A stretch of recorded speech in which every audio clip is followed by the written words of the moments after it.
Saban is the one to see. Call 387-2323. LA filing number 16-7969. WNXX, Jackson, KNXX, Donaldsonville, and WDGL HD2 Baton Rouge. This hour brought to you by Spencer Callahan Injury Lawyers, LA 21-12681. Offices in Baton Rouge.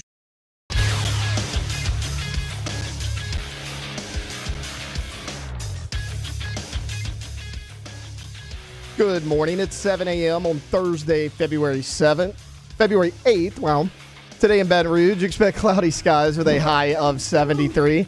In hour one of today's show, we'll recap the Pelicans' big win over the Clippers and talk National Signing Day. You can follow us on Twitter or Instagram at OTB_ESPN or watch us on YouTube at the 1045 ESPN channel. Hour number one of Off the Bench, live from the Mercedes-Benz Baton Rouge studio, starts now. Let we go! All-Star Toyota presents Off the Bench with Jacob Hester and T-Bob Hebert. Yeah! Off the Bench with Hester and T-Bob. Hey, they said I got to come off the bench. All-Star Toyota presents Off the Bench with Hester and T-Bob. Yo. Yo, what's happening, y'all? Welcome in Thursday, February 8th, 2024. And how about the bad news birds? That's right, baby. Your Pelicans, the Skeletons, the Island and Misfit Boys, they're back in the biggest of ways. Last night in LA, the Clippers fall, never even lead. One of my favorite, I love looking at box scores the next morning, and damn, it feels good when at the bottom of the box score, largest lead, there's a 17 by the Pelicans and a big fat 0 by the Clippers. Pels just went wire to wire against the first team in the Western Conference. Wire to wire against a team that had won 25 of their last 30. Wire to wire against a team featuring Kawhi Leonard, Paul George, James Harden, Russell Westbrook. And the team element is how they got it done. And I want to get into that. I want to get into everything from last night's game. Did it on ESPN too. Statement win in front of a national audience. You got to love it. Shout out, Pels. But first, I'm being rude. What's up, y'all? Hope you're all having a great day. T-Bob here. I'm feeling good. Phase 2 of Season of Discovery dropping, which means I'll be raiding in BFD again tonight. But getting some XP, level cap raised to 40. Let's go, boys. Alondra, how we feeling today? Good. Feel good. Yeah? Yeah. Yeah? Did you get stung by a wasp yesterday? I did not. Okay. I did not. Taylor, my wife said that you're not allergic to mint. You just bought some sort of awful, cheap body wash. Yeah. I think it was tea tree. So that's not even mint. Okay, actually, tea tree. I feel like tea tree's tree not is bad, though. Tea tree's almost not bad. exclusively mint. Oh, is it? I have no idea, but I don't think of tea tree as being a particularly bad brand. So No, I thought it was going to be like some chemically overproduced like Old Spice men's body wash and shampoo. I got it. Like I was getting a haircut. Axe body wash. Yes, exactly. I was getting a haircut a week before my wedding, and it was like during St. Patrick's Day. So they were like, all of our green is 60% off. So usually it's like a $25 bottle, and it was like $10. And I was like, oh, I'll buy it. Cool, whatever. I'll be fancy. Never again.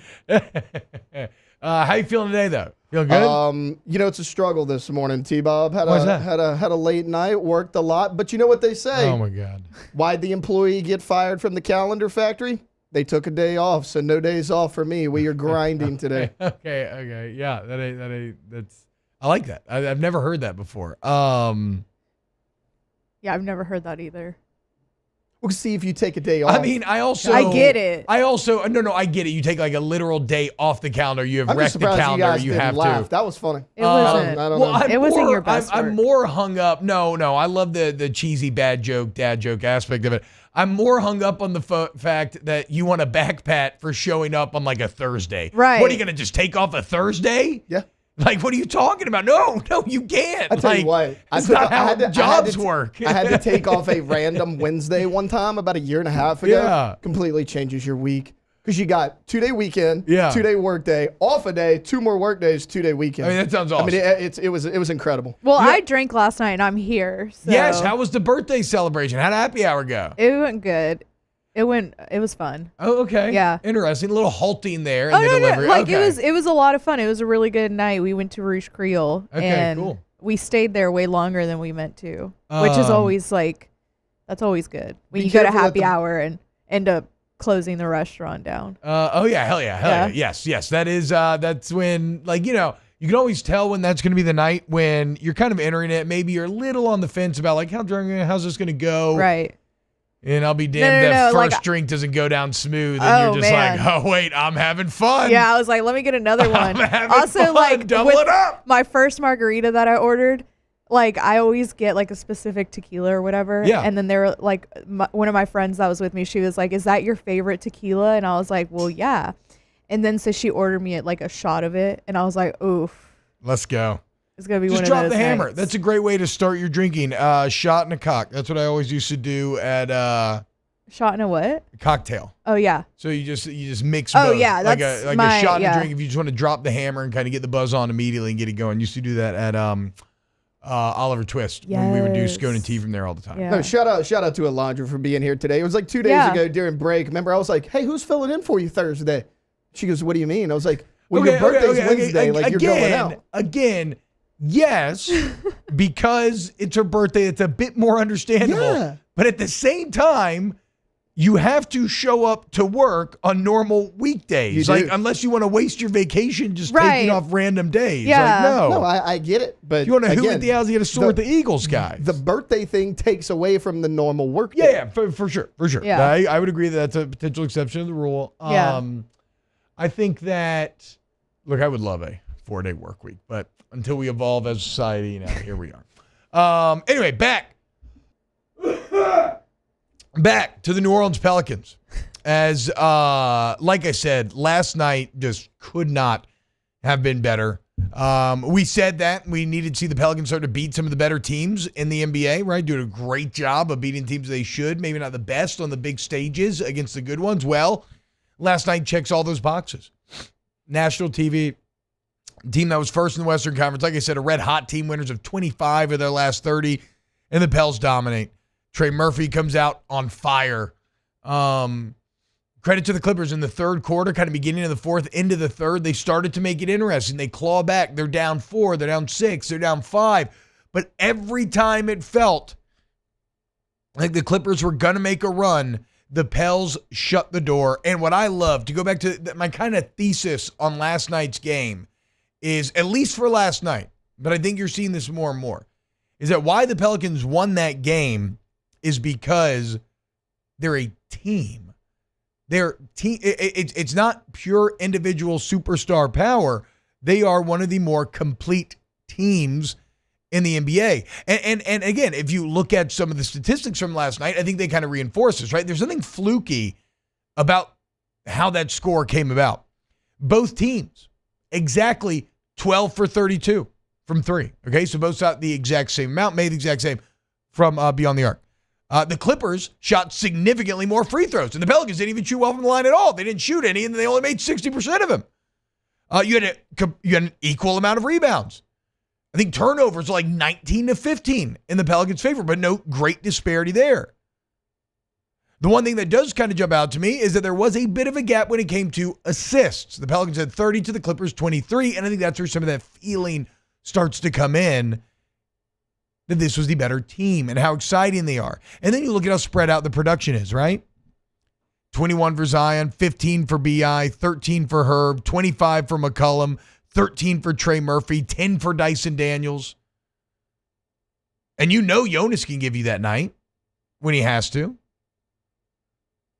Alvarado had some big plays there. Larry Nance can give you some of those nights when he has to. We've seen Hawkins do it multiple times this year. He didn't have to last night. So the Pelicans have such a plethora of options right now that you have to consider. You have to stop. And again, though, it's not just the raw numbers, but like we always talk about. Actually, it's a bit how we talk about Garrett Nussmeier in the bowl game, right? Where the raw numbers are great, but situationally, it's what I love. Situationally, last night, to reinforce this team aspect, every time the Clippers started to get frisky in that second half, it was a different person making the play. CJ McCollum had a couple big threes. Jose Alvarado had a big turnover, had a big 3. Zion had a couple massive 3-point plays. And next thing you know, the Clippers have accepted their fate. And speaking of Zion, I'm loving watching the evolution of his game. Point Zion is real, and it's seemingly getting better night to night. Like, I'm thinking, like, is he actually a guard or whatever? I guess we don't have to put these old labels on him, right? In the age of positionless basketball, Zion continues to evolve into being even more positionless. He's just a mismatch rating. And again, we talked about it the other day, but the gravity that he creates when he's just holding onto the ball, yes, when he drives and dishes, that is there. But where he kind of transcends even more is like, even when he's just dribbling at the top of the key, you have help sagging already towards the paint. And then he just goes straight from dribble to pass, like just a quick out nowhere pass. And now you got shooters that can justify that. I mean, Zion with 21 points, 10 assists last night. How many boards did he end up with, actually? 3. Yeah, only that's what I'm saying. He's like actually kind Usually of a point those numbers guard. are flipped. Usually it's the double-digit rebound, the 3 assists. But the last couple of games, like you mentioned, like his outlet passing and him being in the paint and kicking it out to the shooters, even though they weren't shooting well last night from 3. Yes, yeah. I mean, he's still getting his teammates open shots. And there were a bunch of great times last night. CJ had a beautiful no-look wraparound to hook up BI. BI had a nice no-look style fast break to hook up Zion. This was a team win last night, and there was nothing fluky about it. And again, what's been the theme of the season when we've talked about the Pelicans? Sustainability. And we keep saying the manner in which they are winning is sustainable. It's consistent. It's legitimate. And here we are, guys. 30 wins, only 51 games in? I'm not used to that. 10 games, nearly 10 games above 500 before the All-Star break? Bruh, we truly are in the good times with this New Orleans Pelicans team right now. And then you look at the NBA, you look at the Western Conference standings. What's our goal? Don't get in the play-in, right? That's the goal. Right now, you are tied for the 5th seed at 30-21 with the Phoenix Suns. Technically the 6th right now. Half a game ahead of the Kings. So, yeah, I mean, look, it's still logjam. It's going to be a fight, okay? But I like the makeup of this team entering the fight. They got a top 10 defense. They play their ass off. They play hard. They can finally shoot from beyond the arc. They have a chemistry that I think is actually their greatest asset. And it's been built over time.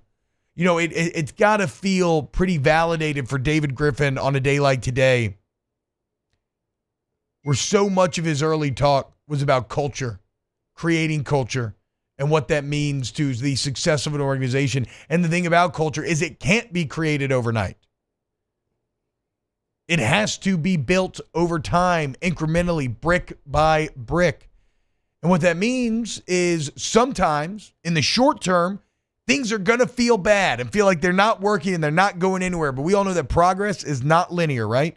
If you zoom out, ideally, the chart's always going up. But when you zoom in on that upward rise, you see the peaks and valleys therein. Sometimes it's 2 steps forward, 1 step back.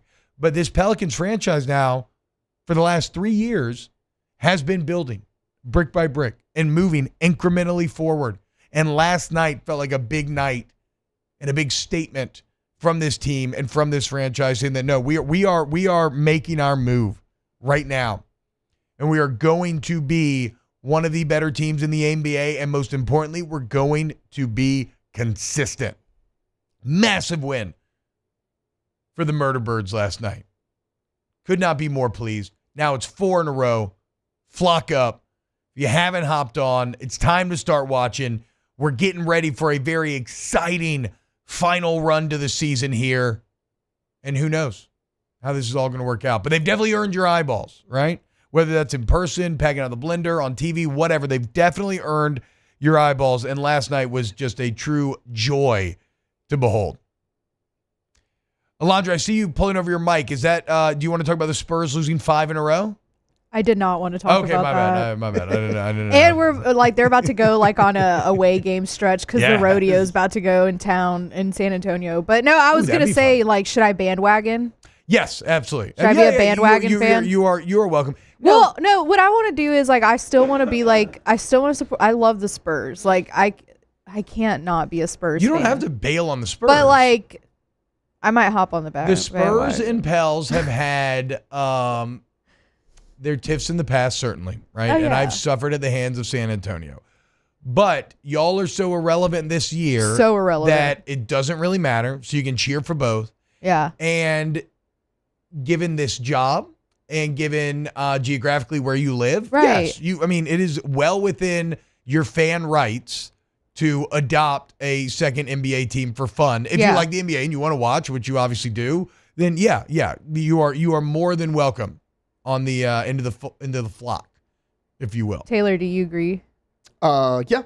I feel like I'm Taylor good probably with has a higher bar of gatekeeping. He does. That's why I was asking have. him. Yeah. I do a little bit, but no, I agree. Because, like, what I do in the NBA, like, yeah, the Pelicans are my team, but I also have players, that I've fallen in love with, that I've followed over time. Because people are like, okay, there are a ton of bandwagon Laker fans, but all those people that were LeBron fan over the years, you could see how they'd be like, oh, well, you just like the Lakers because they're Lakers. Maybe they just like LeBron over the years. That's a I like that's a big BI. one.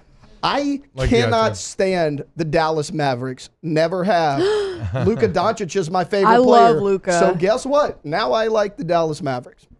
I I'm also shocked. love Luka's your Mark favorite? Cuban.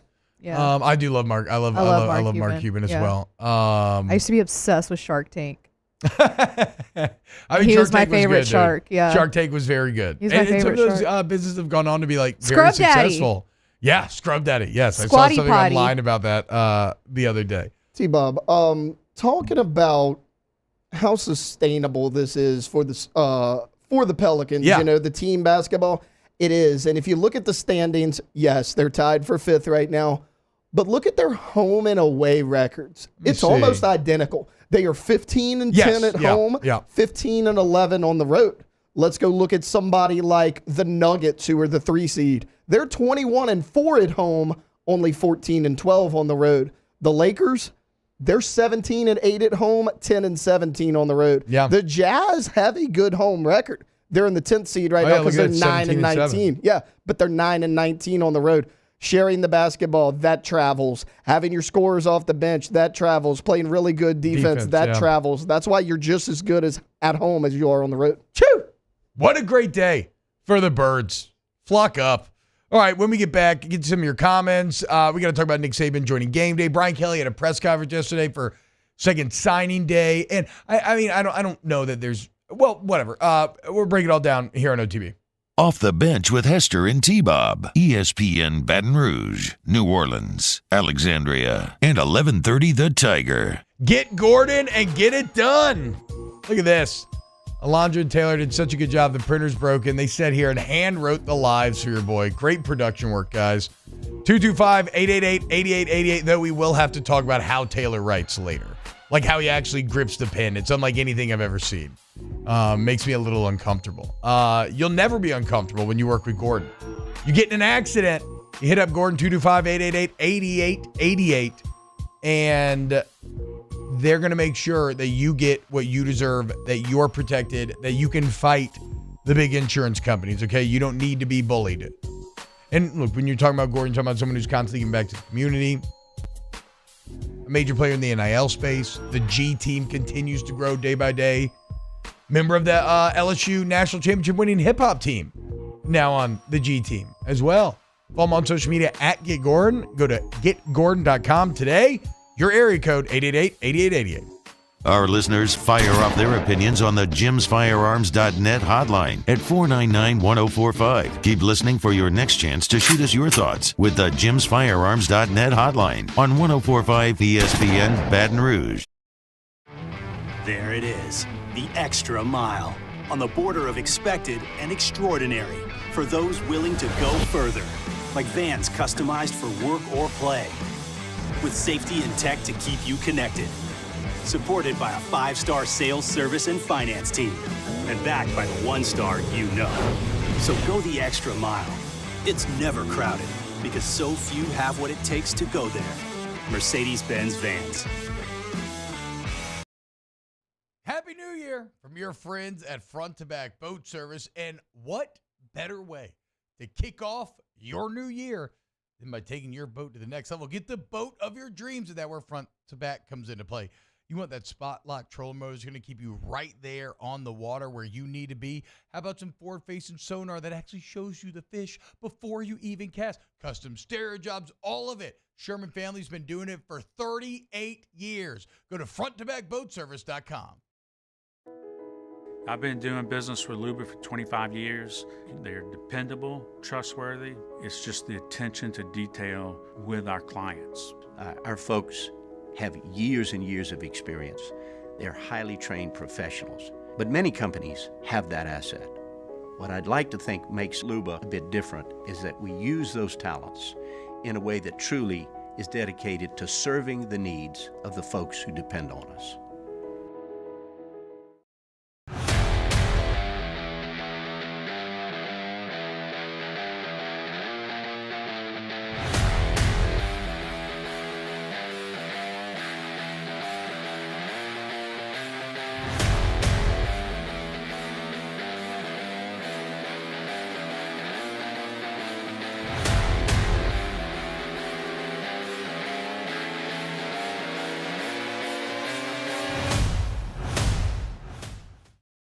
Dylan Cruz here to tell you about Six Rings Baseball and Softball Camp. If you live on the North Shore and play ball, go to Six Rings Camps with former LSU assistant coach Dan Canaveri. His knowledge is second to none, and your child will improve and have fun doing it. Camps were held at Coquille Park and Six Rings Academy in Covington with 4 sessions over the summer. Full day and morning only sessions are available from ages 7 to 13. Go to sixringsbaseball.com or call 985-206-9096. Learn the game to love the game. Breck teamed up to reimagine your parks, and you imagined big. With your help, we went to work, creating 12 beautiful community parks across the parish. A family-sized water park, miles and miles of trails, and parks just for your dogs.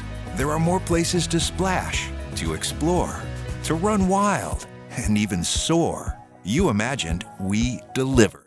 Moscona inviting you to join us for Thursday's AFR. We'll recap LSU, Tennessee, and Pels Clippers on the hardwood, and more of what Brian Kelly had to say wrapping up National Signing Day. Join us 3 to 6, 104.5 ESPN Baton Rouge.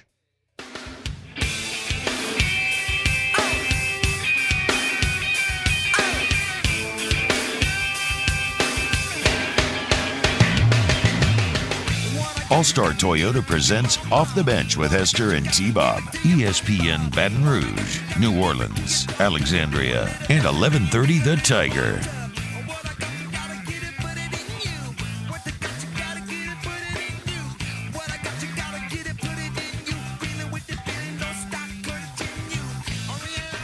Let me put this sports knowledge in you.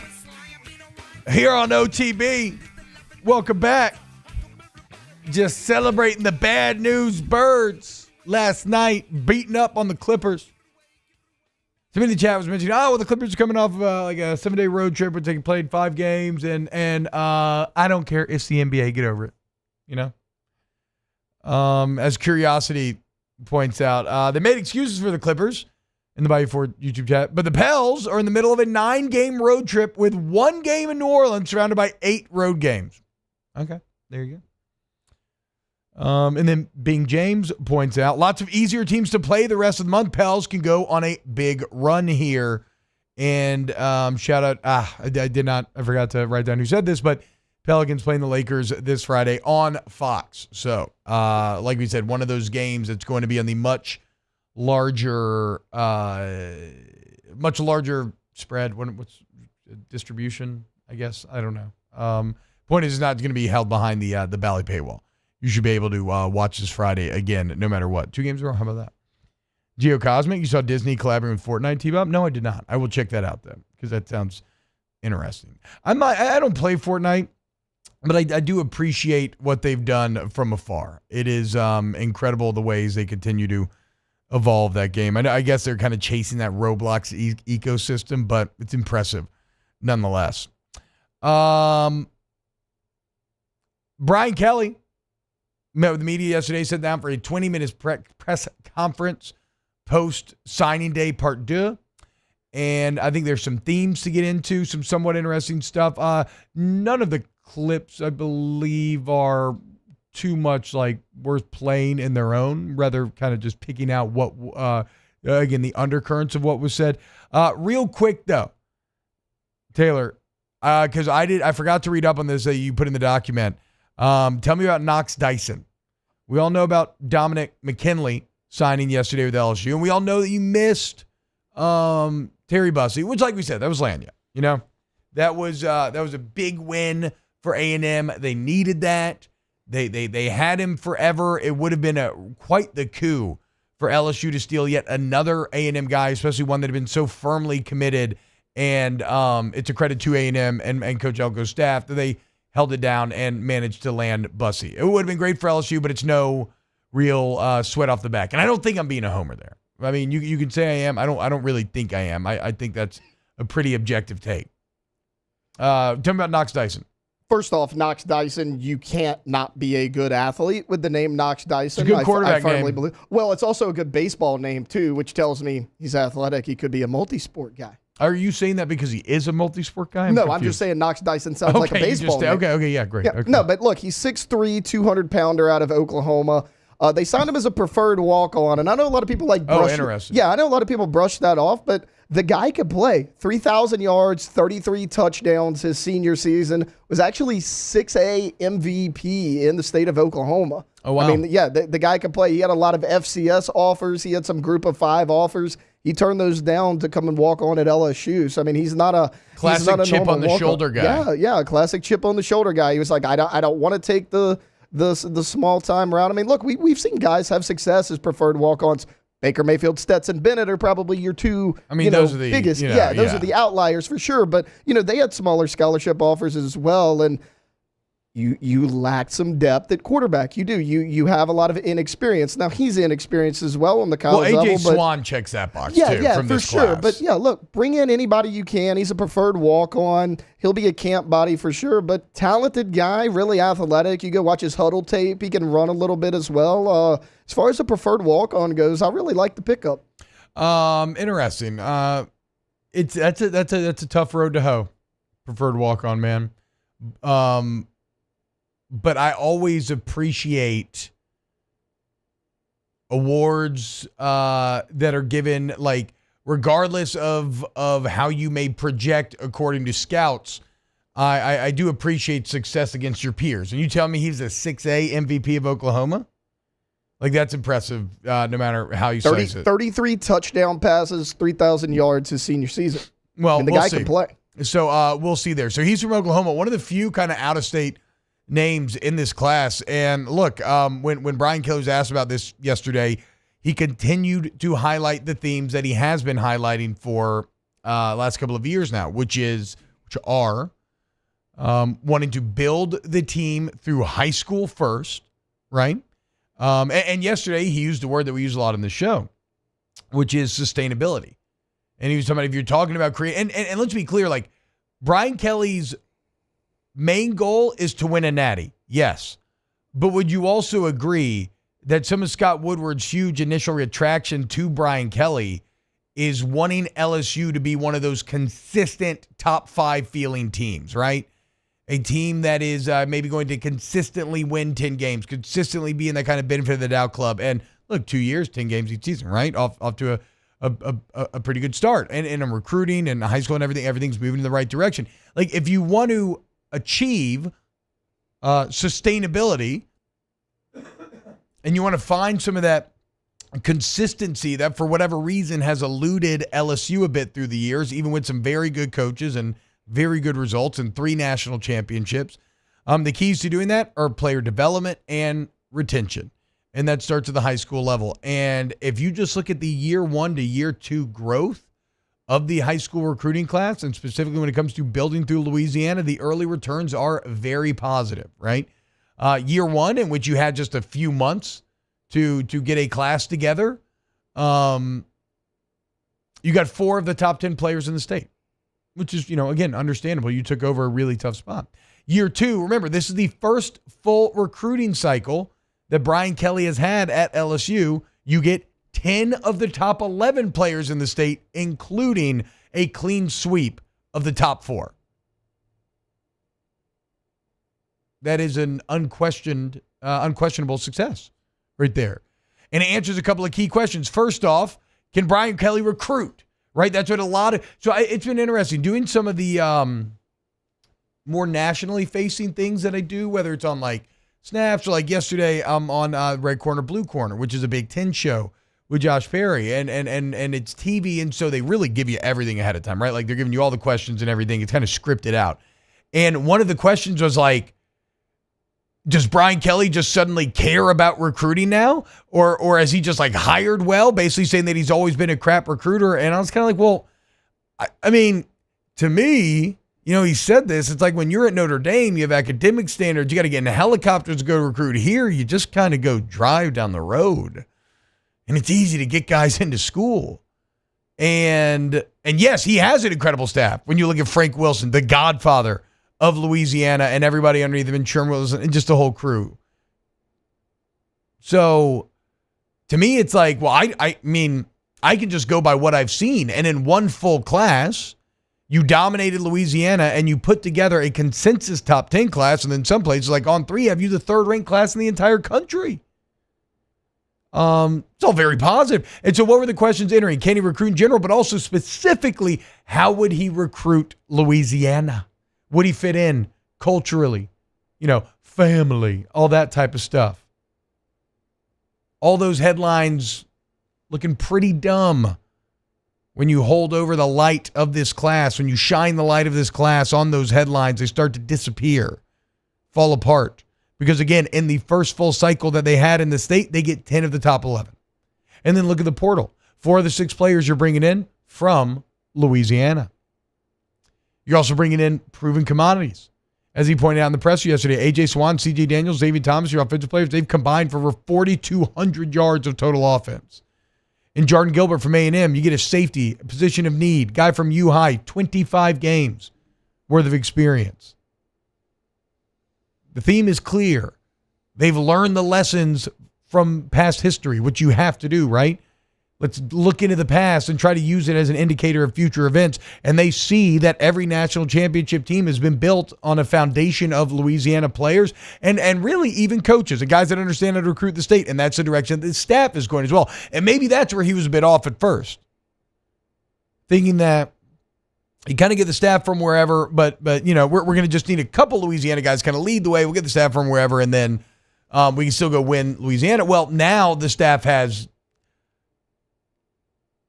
Louisiana flair throughout, right? I mean, Bo Davis is LSU, finally returning home. Blake Baker played at Tulane. Wife from the North Shore. Coached a lot, like coached in Louisiana, multiple stops. So yes, it's really interesting to see such a full-on investment and commitment to the state from somebody that had no ties to the state before he ever got the job. And it's already paying dividends. Now, defensive tackle does remain an issue, and they talked about it. And he says, look, we really like the young guys, but it's impossible, it's impossible you can't create experience. And so having someone who's actually done it is invaluable. So yeah, they're going to dive back into the portal post-spring. Try to find some guys there. They're also going to move some guys over from O-line. He didn't mention who, but he did say yes, and try them out there, which I should be clear, I don't have great hopes for. A guy can move from D-line to O-line and be incredible because generally you have to be more athletic on the defensive line. So maybe a solid D tackle can be like a great offensive tackle if he can handle the mental side of it and everything else and the footwork and the technique change.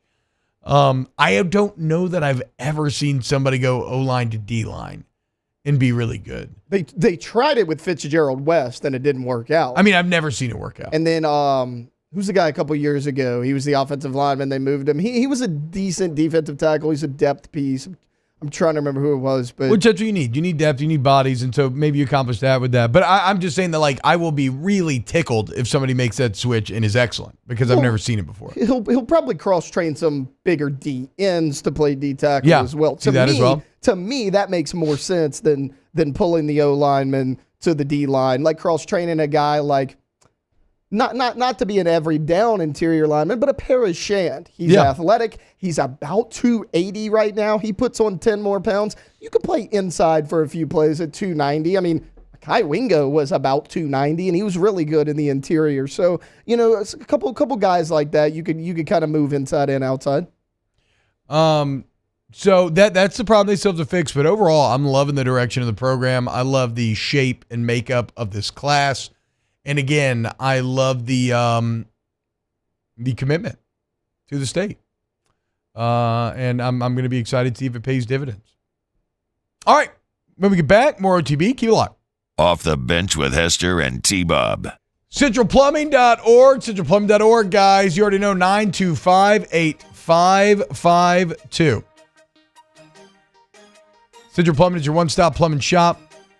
They've been at it for 50 years. They got the flat rate pricing. They got great warranty coverage. Everybody's licensed, bonded, and insured. And how about this? Central Plumbing is hiring, and they have immediate openings right now for apprentices and licensed plumbers. They got top wages. They have a great apprenticeship school to help you get that full license. Great benefits as well. So if you want bennies, wages, education, it's all there for you at Central Plumbing. Call 225-925-8552. You can send your resumes to jay@centralplumbing.org. Again, that's jay@centralplumbing.org. Find out why it's such a great place to work today. Love Central Plumbing. Big OTB, guys. We love you, Central Plumbing. In times of need, get a full list of phone numbers, websites, and other important emergency information on the Demco Stormwatch page at 1045ESPN.com. Bayou Ford has the new inventory to get you in a new Ford truck or SUV today, or customize your next vehicle just the way you want it. All new Bayou Ford vehicles come with a 1 million mile powertrain warranty. The crew at Bayou Ford is going to do right by you. There's never been a better time to catch a John Deere deal from the crew of Sunshine. Ask us about our low monthly payment options on our tractor packages and let the good times roll.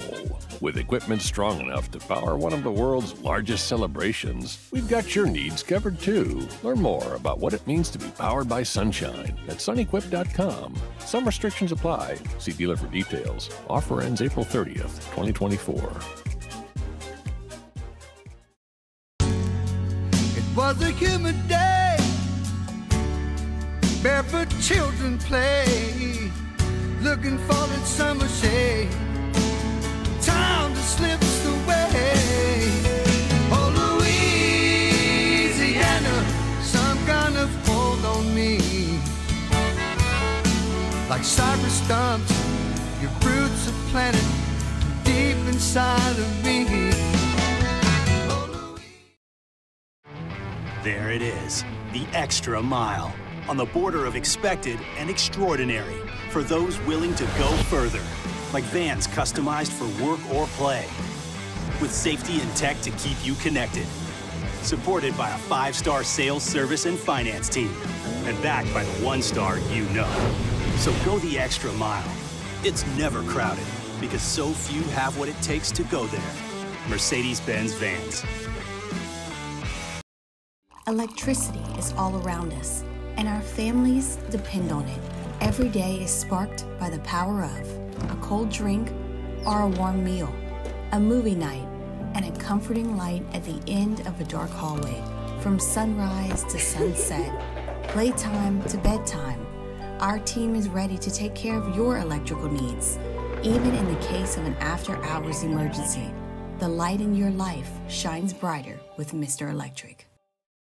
Hey, it's Matt Moscona. For years, you've heard me tell you about Insurance Network of Louisiana, helping you find better coverage for less money. But it's not just for your home and auto. They also offer commercial property. So, retail stores, professional offices like doctors, dentists, attorneys, clothing boutiques. Insurance Network of Louisiana can find you better coverage for less money. They service the entire state of Louisiana, and they're local. So call today at 293-0450 or lainsurance.net.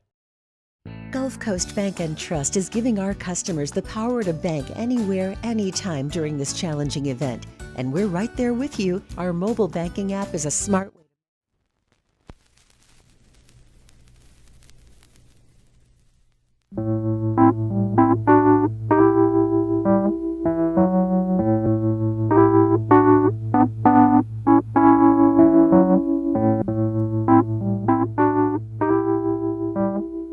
All-Star Toyota presents Off the Bench with Hester and T-Bob. ESPN Baton Rouge, New Orleans, Alexandria, and 1130 The Tiger.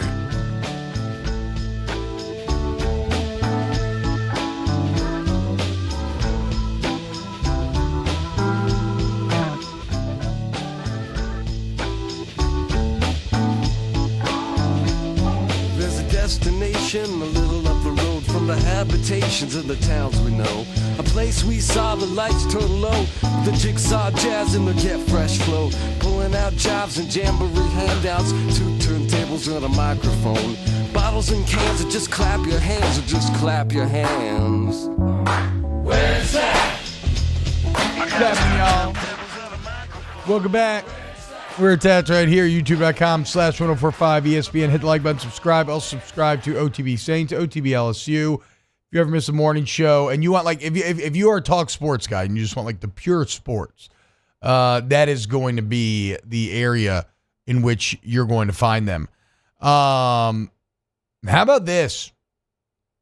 I think Josh Pate tweeted this, and I think he's spot on. Something essentially about, I'm going to paraphrase, but did you see the picture of Nick Saban at the Waste Open yesterday?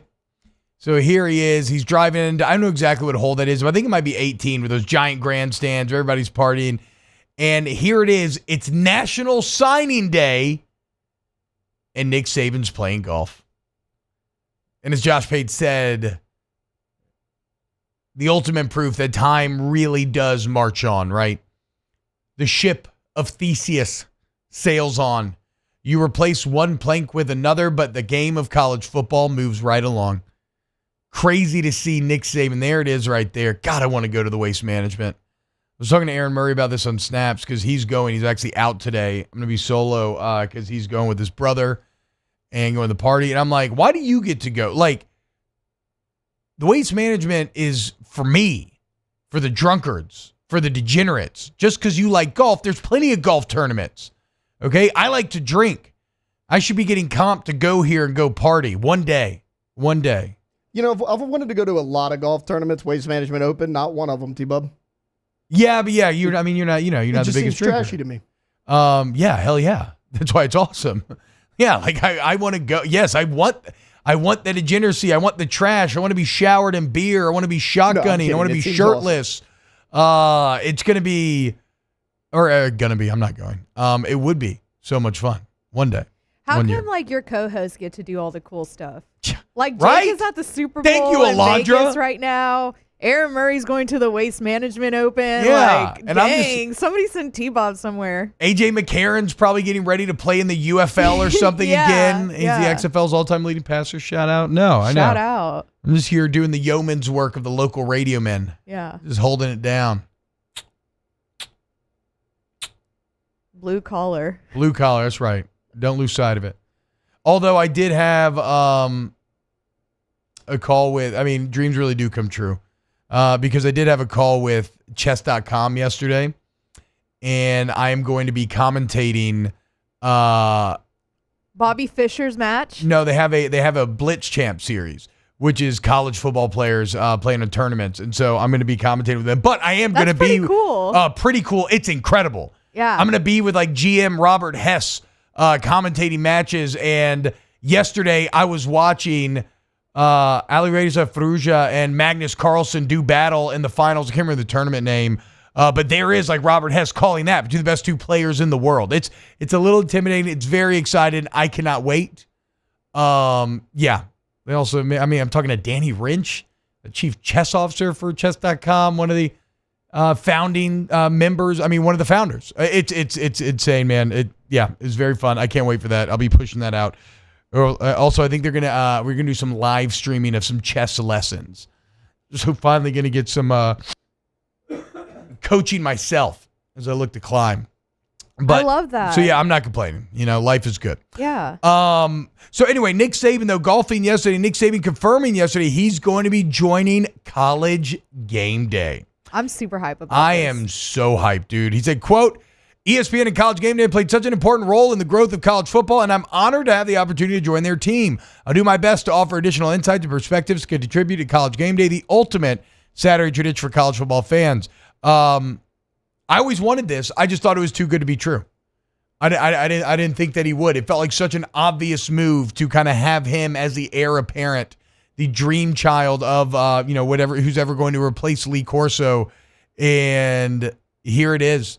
I mean, the insight that this man can offer. And what I'm hoping we see, and what I'm guessing we will see, and we've already seen a bit of it when you look at his appearances on like the McAfee show and some of the softening of Saban over the last couple of years. I want to see that personality, because within those locker rooms, you always hear about his wit, and he is beloved and how he kind of ribs on guys and gets along with guys. And so I want to see some of that on TV. And then again, I mean, everything that he says comes with so much resume behind it that it just carries a legitimacy that you cannot achieve no matter how well thought out your arguments are, no matter how much data you have behind it. He just says, count the rings, and this is what I think. And it's crazy. I'm probably going to end up loving Nick Saban. Yeah, I know. That's the hard part for me, right? It's like, I don't want to love this guy, but he's very good at it. I remember it was about 5 or 6 years ago. They kind of started bringing him on here and there. Whenever Alabama would be on game day, they always bring on the coaches and stuff. But it was the national championship in 2019, LSU and Clemson. And, he had just lost to Clemson the year before. Trevor Lawrence back again. LSU beat you in heartbreaking fashion and Bryant Denny. And he got up there. He had personality. Yeah. He had incredible breakdown of the game. And I'm like, okay, like this guy, like for the longest time, we're like, Saban's way too dry to do something like that, right? But over the years, you mentioned it, the softening of Saban, like he's going to be really good at this. And T-Bob, the first time, if he ever puts on a mascot head, I'm losing my mind. Oh, that'd be so good. Oh, my God, that'd be so – I just got goosebumps. That'd actually be awesome. I can't wait, too, for him and even though this won't happen on game day, I want him and Pollock to sit next to each other again after Pollock tried to pull that clearly Kirby has taken over college football, and then Big Daddy Nick said not so fast, and he left on a make, beat Georgia, and walked away. Kirby can never claim dominance over Saban. All right, when we get back, wrapping up hour one of OTB. Off the bench with Hester and T-Bob. All-Star Toyota Baton Rouge, allstartoyotabatonrouge.com.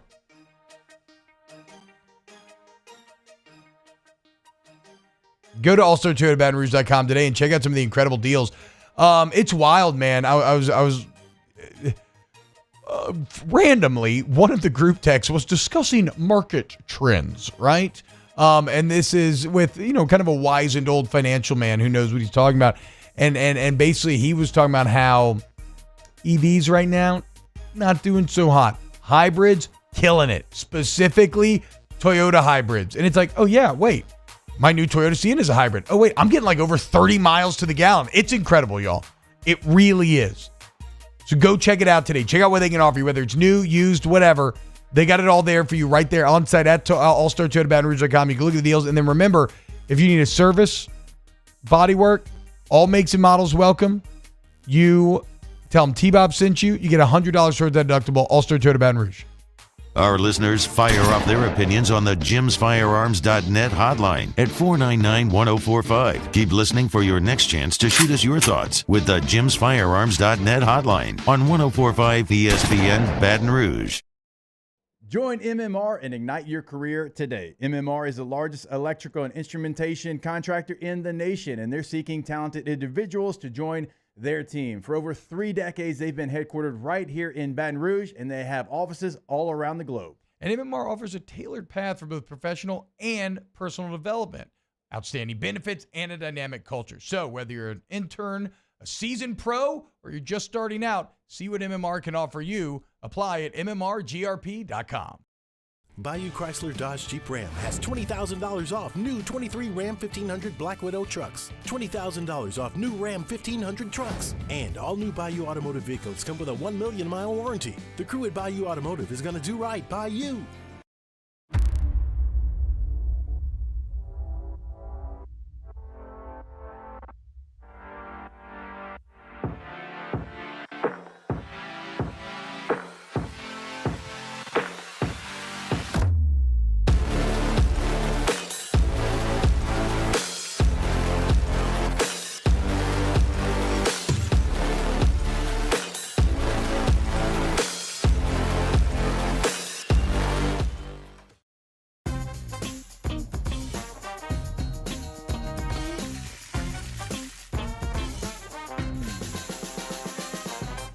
best kept secret in town is out. Discover Tallulah at the Renaissance Hotel on Bluebonnet.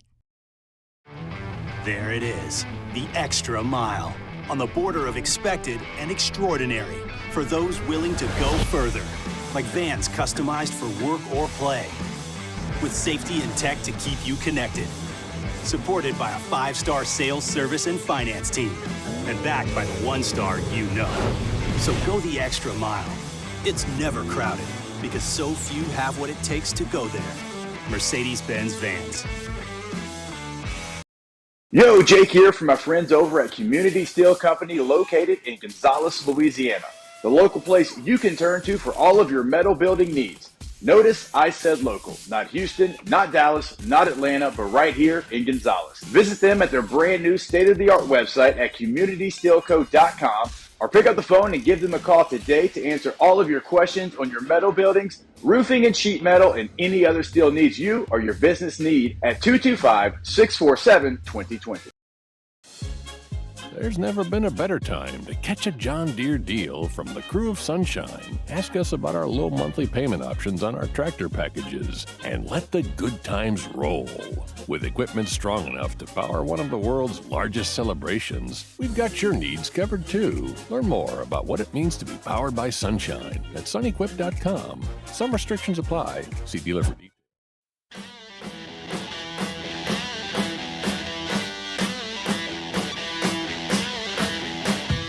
All-Star Toyota presents Off the Bench with Hester and T-Bob. ESPN Baton Rouge, New Orleans, Alexandria, and 1130 The Tiger. Happening, y'all. Wrapping up hour number 1 of OTB. Hour 2 coming up. And then in hour 3, we got guests on guests and guests. We got Hold the Mayo. We got Munchies with Chef Michael Johnson. And then we're going to check in with Jake live from Vegas as well. I wonder where Jake partied at in Vegas last night, T-Bob, or is he still lying that he's there for work? I wonder, I bet you like dinner's popping off. I wonder if Jake's going out given the 6 hours a day of radio. That's a tough, even though yesterday our boy did seem like he was on top of the world. He was literally on top of the sphere yesterday. Yes, that was him. He climbed the sphere in case you missed. Was that the French Spider-Man? I never looked into it. When I saw the video, there's this guy, French Spider-Man, who that's his thing. He climbs, he free solos like the tallest buildings in the world. His name sounded, or it looked French. When it was like Maison Deschamps or something like that. Maison Deschamps. Yeah. He didn't sound French on the video. No. Okay, so maybe he's not the French Spider-Man's name is Alain Robert. Okay. Robert. Yeah, probably. Alain. Wait, what? Nookie says, looking at the Barrett rankings, the number 4 afternoon mid-market show was from Columbus, Common Man and T-Bone. What? Common Man and T-Bone? That sounds like the Walmart version of like... Why is that not our show name? That's awesome. That's a great name, dude. Common Man and T-Bone. Hell yeah, dude. I would tune into Common Man and T-Bone. Just the Common Man. Yeah, just the kind of an old crazy T-Bone. Yeah. Who knows what T-Bone's going to say? Again, not unlike this show. Right? I mean, that is kind of the entire deal.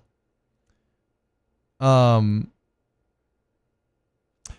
Cormier, Saban needs to fire whoever wrote that sterile milquetoast coach speak press release. I mean, look, that's just what you do. I mean, yes, it's a boring quote, but that's just how you're supposed to handle stuff like that. I'm guessing it was probably like not Sexton himself, but somebody from the Saban camp, agency, whatever the case may be. I think he's going to be great. I think he's going to be fantastic. Daniel Blunt, wait, so you're telling me T-Bob's bringing that energy to chess? Yes, that is the time, right? I mean, I'm not going to bring great analysis because I'm crap at chess, but I can bring great metaphors in terms of tying football into the game. I can be a nice foil of what a bad player thinks versus what a GM thinks.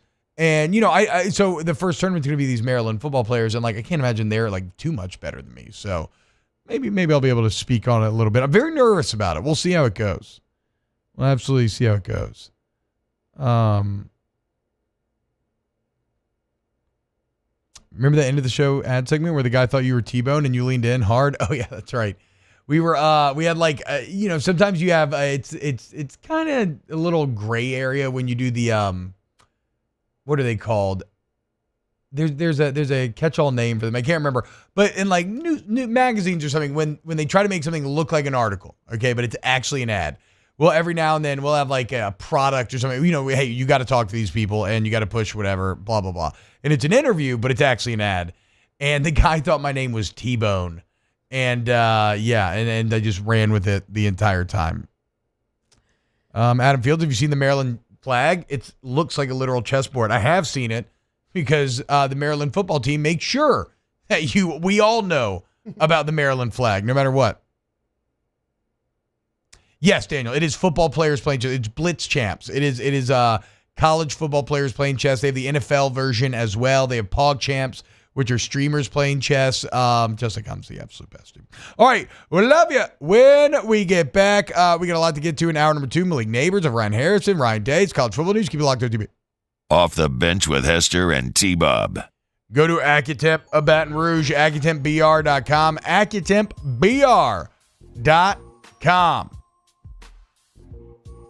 Go look at the online reviews. If you have AC, heating, or electrical needs, well, it's time to take control of your comfort zone.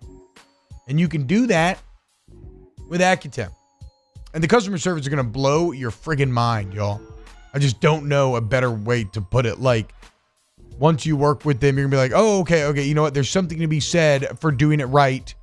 For being treated in the way that I've been treated. Like, last time I had a problem, AC breaks down, I had people coming down, had to be fixed that Friday. They ran all over town. Oh, I got to look at my guy's name again because they send you like a great bio ahead of time. He's into woodworking. But he ran all over town, found the last part in the city.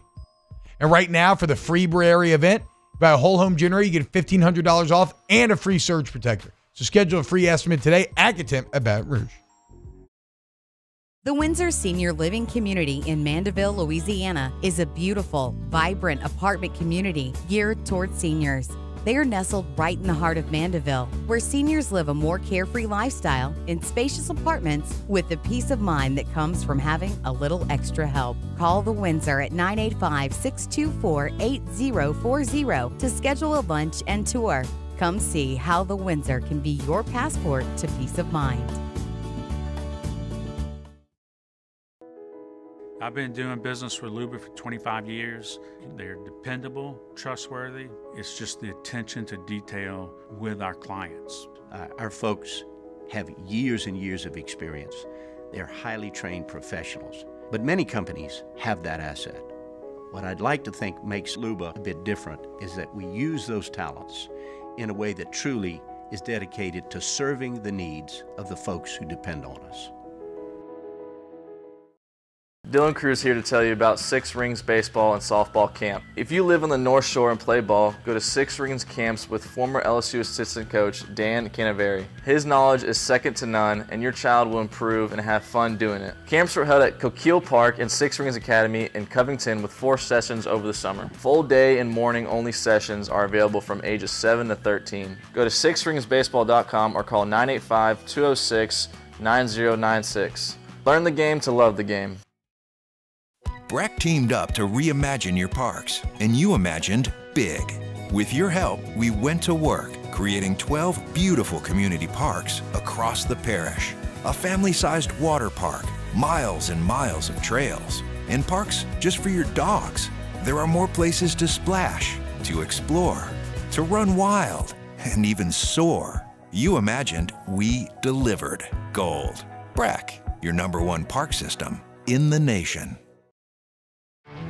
There it is, the extra mile, on the border of expected and extraordinary, for those willing to go further, like vans customized for work or play, with safety and tech to keep you connected, supported by a 5-star sales, service, and finance team, and backed by the 1-star you know. So go the extra mile. It's never crowded, because so few have what it takes to go there. Mercedes-Benz Vans.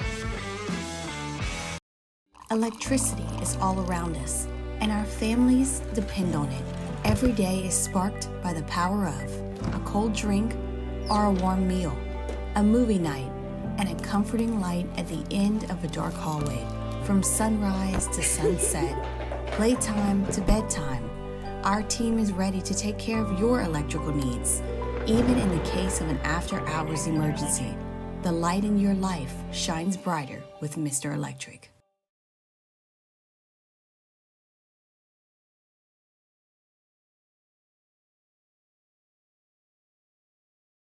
One. Offices in Baton Rouge.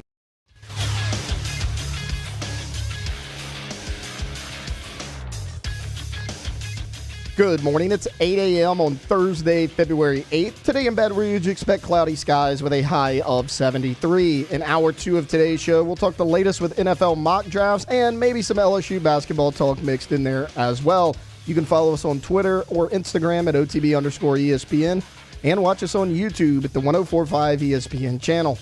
Hour number 2 of Off the Bench, live from the Mercedes-Benz of Baton Rouge studio, starts now. All-Star Toyota presents Off the Bench with Jacob Hester and T-Bob Hebert. Yeah. Off the Bench with Hester and T-Bob. Hey, they said I got to come off the bench. All-Star Toyota presents Off the Bench with Hester and T-Bob. Yo.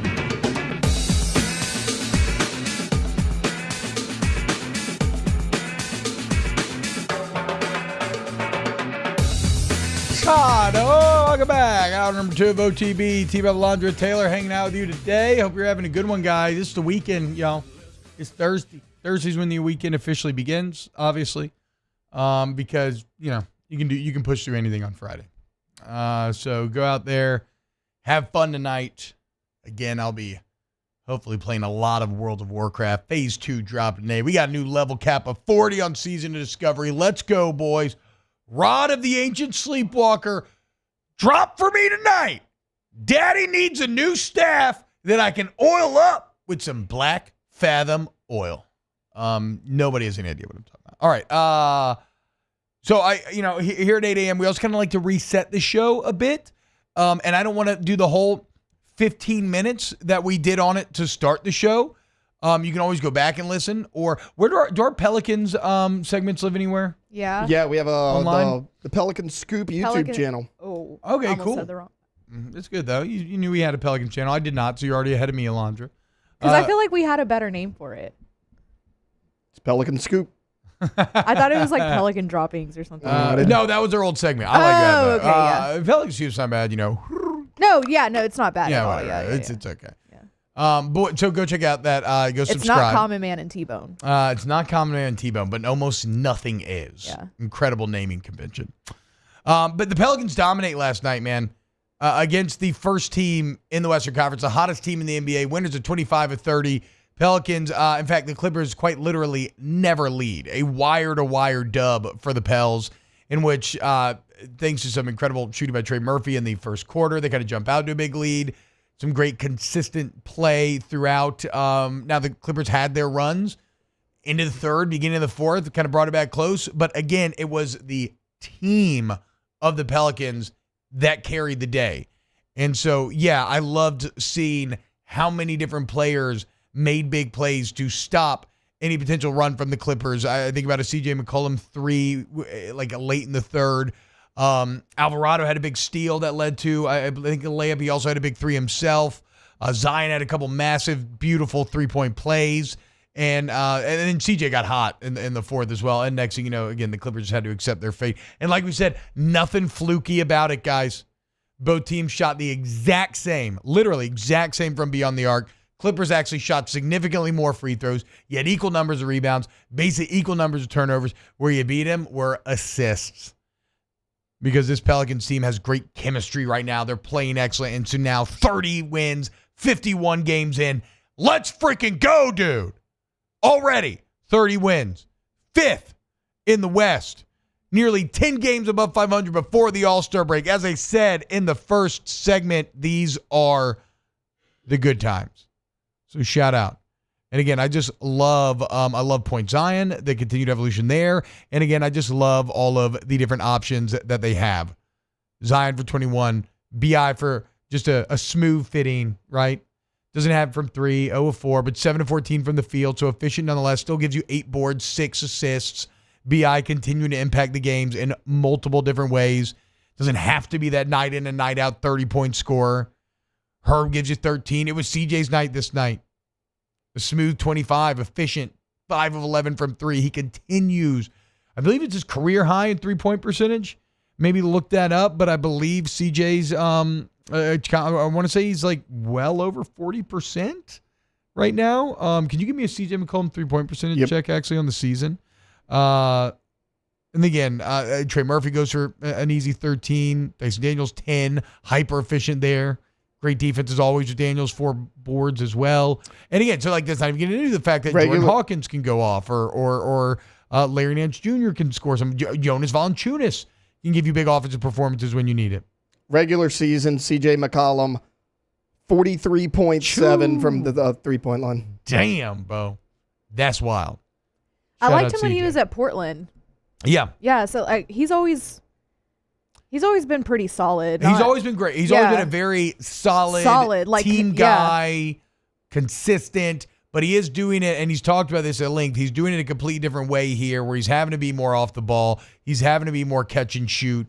And so he dedicated his entire offseason to developing those skill sets. You were asking about this year compared to his career. If 43.7 sticks, this is the highest three-point shooting percentage of his career. Okay, there you go. Previous high was 42.1 back in 2016.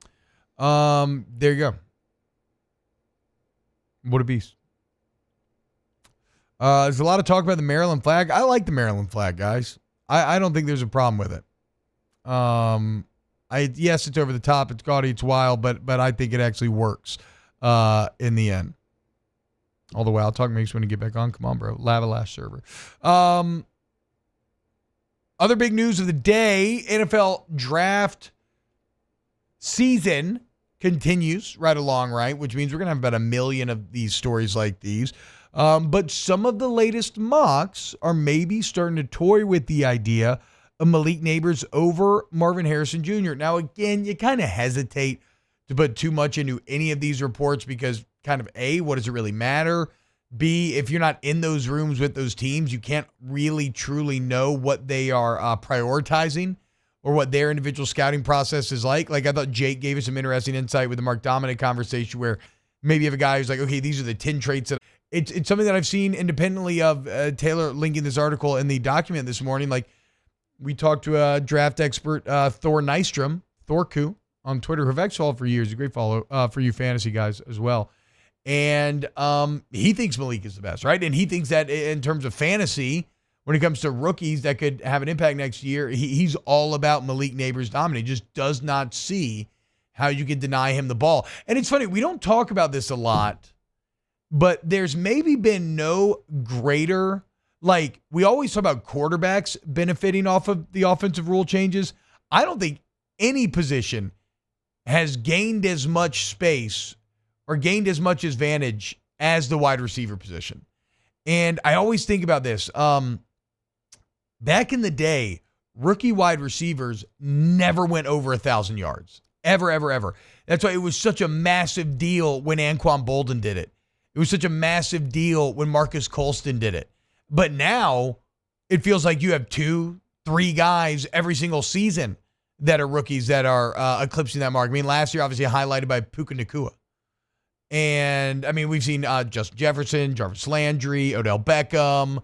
Like, there's been plenty from LSU, Jamar Chase, that have done that as well.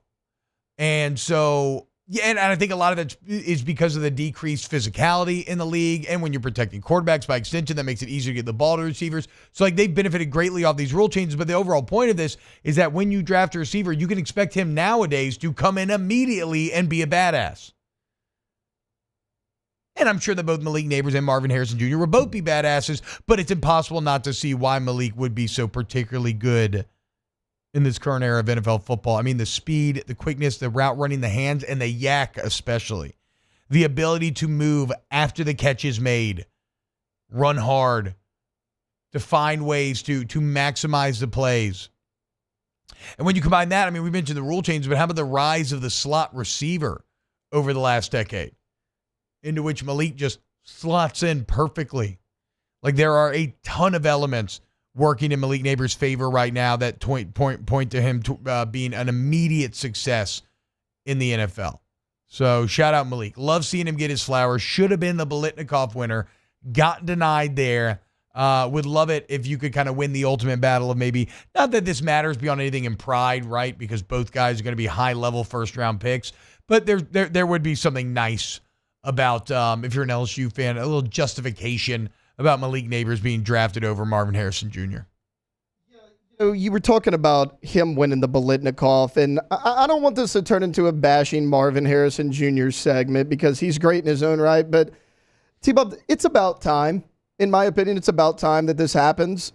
You're splitting hairs in some of the categories, but what are you looking for, right? We know they're good. Their numbers are great. Malik, little over 1,500 yards, 14 touchdowns. Marvin Harrison, 1,200 yards, 14 touchdowns. Harrison, half a yard per catch better average in terms of yards per catch. So equal. Yeah, you're splitting hairs here.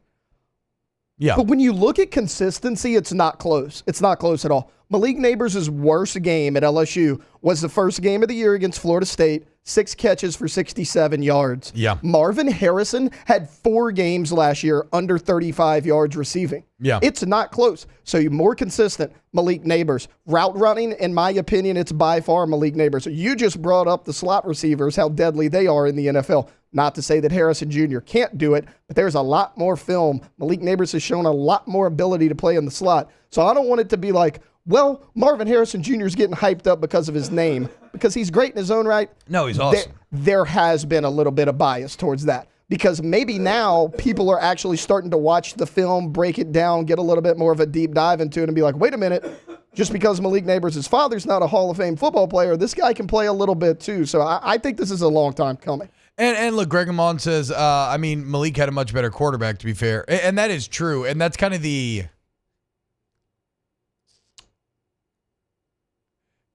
ironic part, right? Is that Malik almost got punished for having a great quarterback, whereas Harrison got his thumb put on the scale a little bit for having an okay quarterback. And I don't know. I mean, that's kind of flawed potentially, but it also just is what it is. I think what Taylor's saying is the more true statement in that, regardless of stats. And I do like the consistency, though, from a game log standpoint.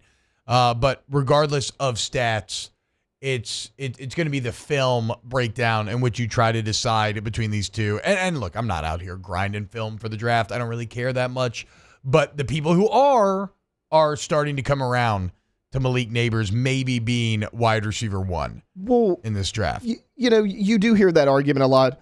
Well, Malik Neighbors had a lot better quarterback. He did, but nobody wants to point out the fact that he's competing with Brian Thomas for catches. Marvin Harrison had nobody on his team that was as good. Now, the argument could be, well, they keyed in more on Marvin Harrison Jr., and that's fine. But if you're Malik, you're competing with catches with Brian Thomas Jr., okay? Kyron Lacey was no slouch either. Mason Taylor caught a bunch of passes, and you're now having to block more downfield because your quarterback takes off and runs. He's a great blocker. Yeah, so he's a better blocker downfield. Your quarterback runs a lot more than Kyle McCord. That's less pass opportunities that are coming to you. You have an elite receiver on the other side. That's less pass catching opportunities that are coming to you. So that works both ways. Yes, you had a better quarterback. He was more dynamic, so he's taking off and running more than Kyle McCord was. And you're competing with a lot better receiver than Marvin Harrison Jr. was as well. So I think that argument goes both ways. It does go, it does go both ways. That's why it's kind of flawed either way, is because it can, it can be used into whatever point you believe should be the correct answer. You can kind of manipulate it to support your point. Shout out Malik though. Would love to see it. Jacques Cormier says, I love flags. The study of flags is vexillology. Vexillology, guys. I've never heard of vexillology. And I love vocab. Thank you, Jacques.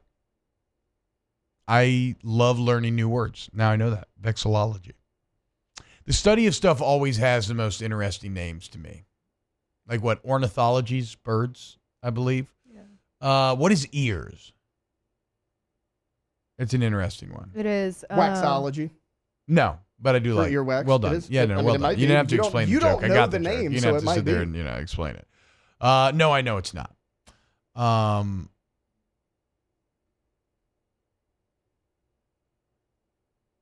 Otology. Okay, and that's not actually as exciting as I thought it was going to be. And now I feel like the entire segment's dead. I'm just going to blame Tay-Tay. I don't love the Maryland flag. You don't love it? Mm-mm.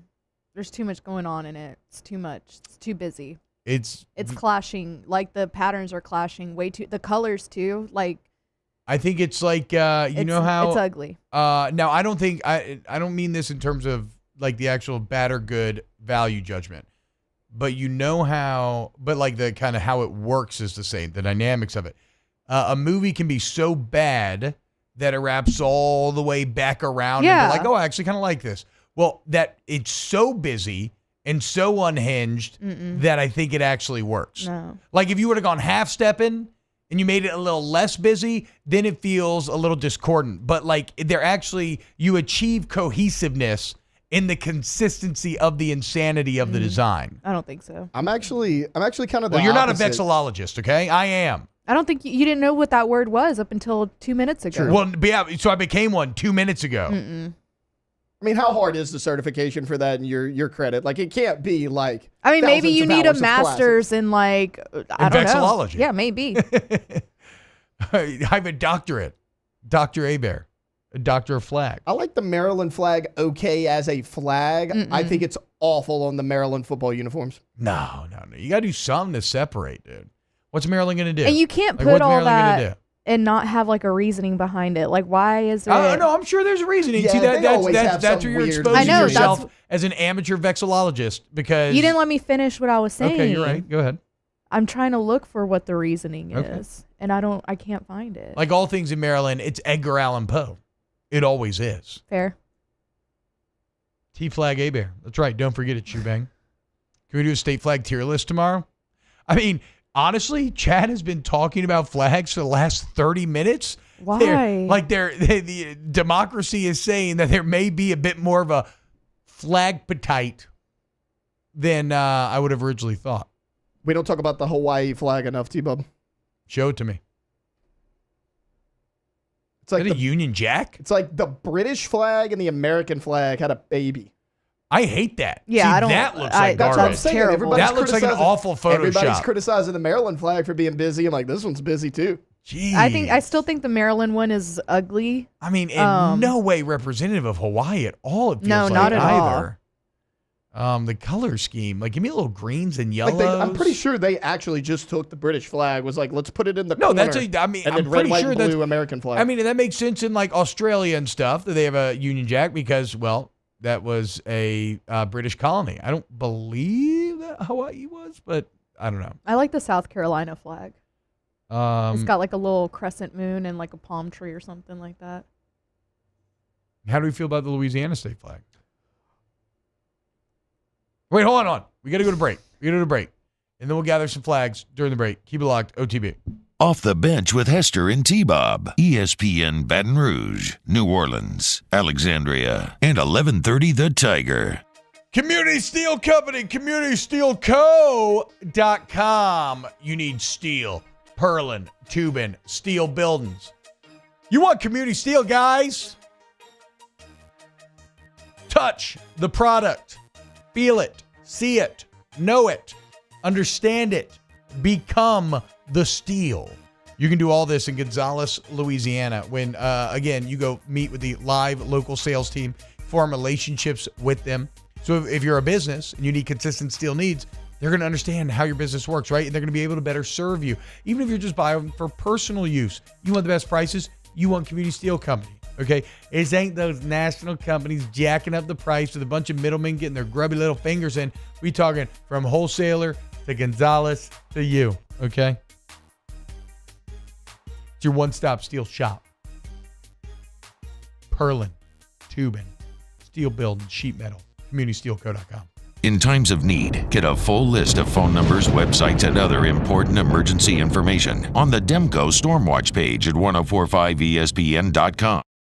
Bayou Ford has the new inventory to get you in a new Ford truck or SUV today, or customize your next vehicle just the way you want it. All new Bayou Ford vehicles come with a 1 million mile powertrain warranty. The crew at Bayou Ford is going to do right by you.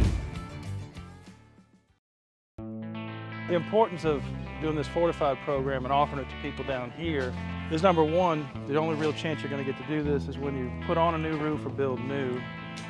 And through companies like HUDCO, who's kind of leading the way in this thing, it's going to offer the customers a huge advantage in the insurance market and the price of the insurance. You know, we're not looking to make a fortune off fortifying. We're trying to give you a better product than our competitor at the moment. I'm trying to do something that he can. I'm trying to give you something better. So a lot of these insurance shops, you're getting a re-roof, you're only paying your deductible. Let's sit down and talk about the fortified and let's see what it does to your insurance premium. You're getting a steal. Yeah. You're getting a brand new roof and a fortified certificate for your deductible, essentially. And I think we're rocking and rolling.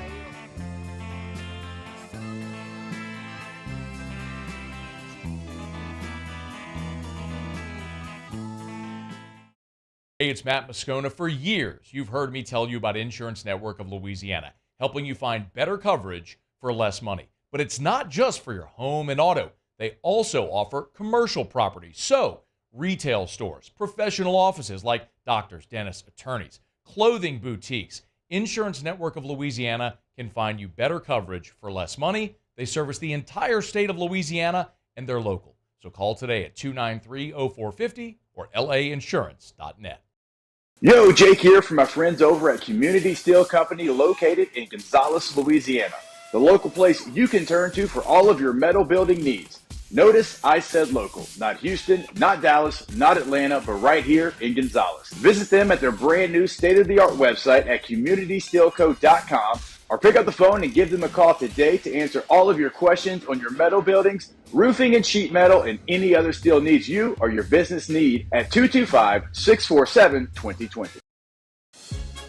There's never been a better time to catch a John Deere deal from the crew of Sunshine. Ask us about our low monthly payment options on our tractor packages and let the good times roll. With equipment strong enough to power one of the world's largest celebrations, we've got your needs covered too. Learn more about what it means to be powered by Sunshine at sunequip.com. Some restrictions apply. See dealer for details. Offer ends April 30th, 2024.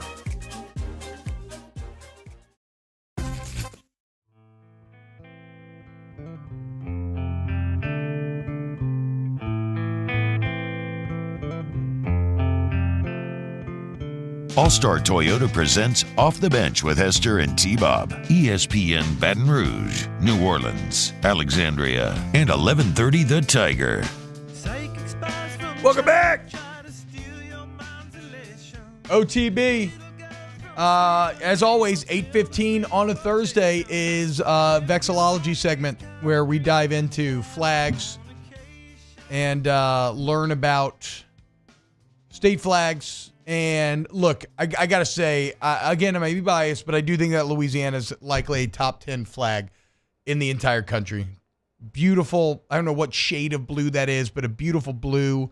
The yellow pairs well. Or I thought they were like, I guess the kind of accents of yellow. For some reason, I thought the Union, Justice, and Confidence was yellow on the bottom.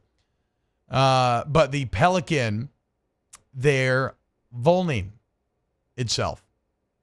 Do y'all know what Volney is? I'm assuming like piercing itself, making itself bleed, something like that. Comes from the Latin verb vulno, which means to wound. So Okay, you're so- exactly correct. Of course, this is also used a lot of times in Catholic imagery as the mother bird is piercing her own breast to feed her babies with her blood. It's not unlike how our state gets bled dry of our natural resources. As even though we have all the oil, everybody else benefits except for us. Very appropriate in that way. Yeah. But you know what's crazy? I don't actually think pelicans do this. Wait, feed their babies? No, they feed their babies. Yeah. But I think they just feed their babies like any Like other bird regular does. Like just food. they chew it up and then they look down and spit it out in their babies' mouths. Yeah. Also, yeah. I heard somebody else put it how like the mama bird's feeding the baby birds or whatever, and Louisiana like loves federal dollars. So the mama bird is the government. Okay. Yeah. Look.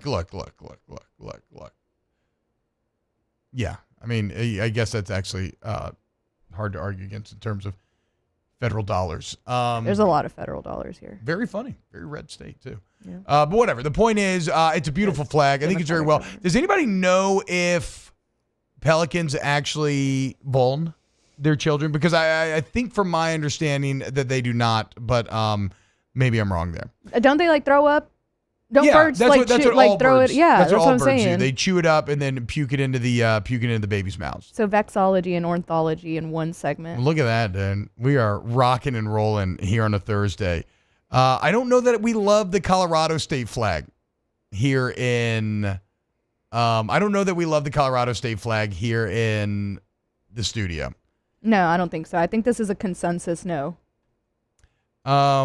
I do like California's, even though I don't care for California at all. You know that if you listen to this show. But the Bear's tight. Bear's pretty cool. Other top state flag. Who likes South Carolina? Show me South Carolina, then we'll move on. I like the South Carolina flag. I want to see what it's like.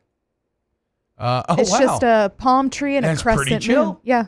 Fun fact, I was born there. Really? Yeah. Okay. Greenville. It's got kind of a nautical feel to it for some reason. This Right, it's reminds me of like cool. sailing at night. Yeah. Very into that. I like it. Okay, last one actually. Somebody who said the Washington State flag looks like a meme of what somebody would make the Washington State flag looks like. Taylor, do we have the Washington State flag and then we can move on? Because I know this is all for radio. Wait, no way, dude. What? Wait. Is it really that? Yeah, that's what I've if you're found. listening on radio, it is just a picture of George Washington against a green backdrop. And he's got a yellow seal around him, and it says the seal of the state of Washington, 1889. Yeah.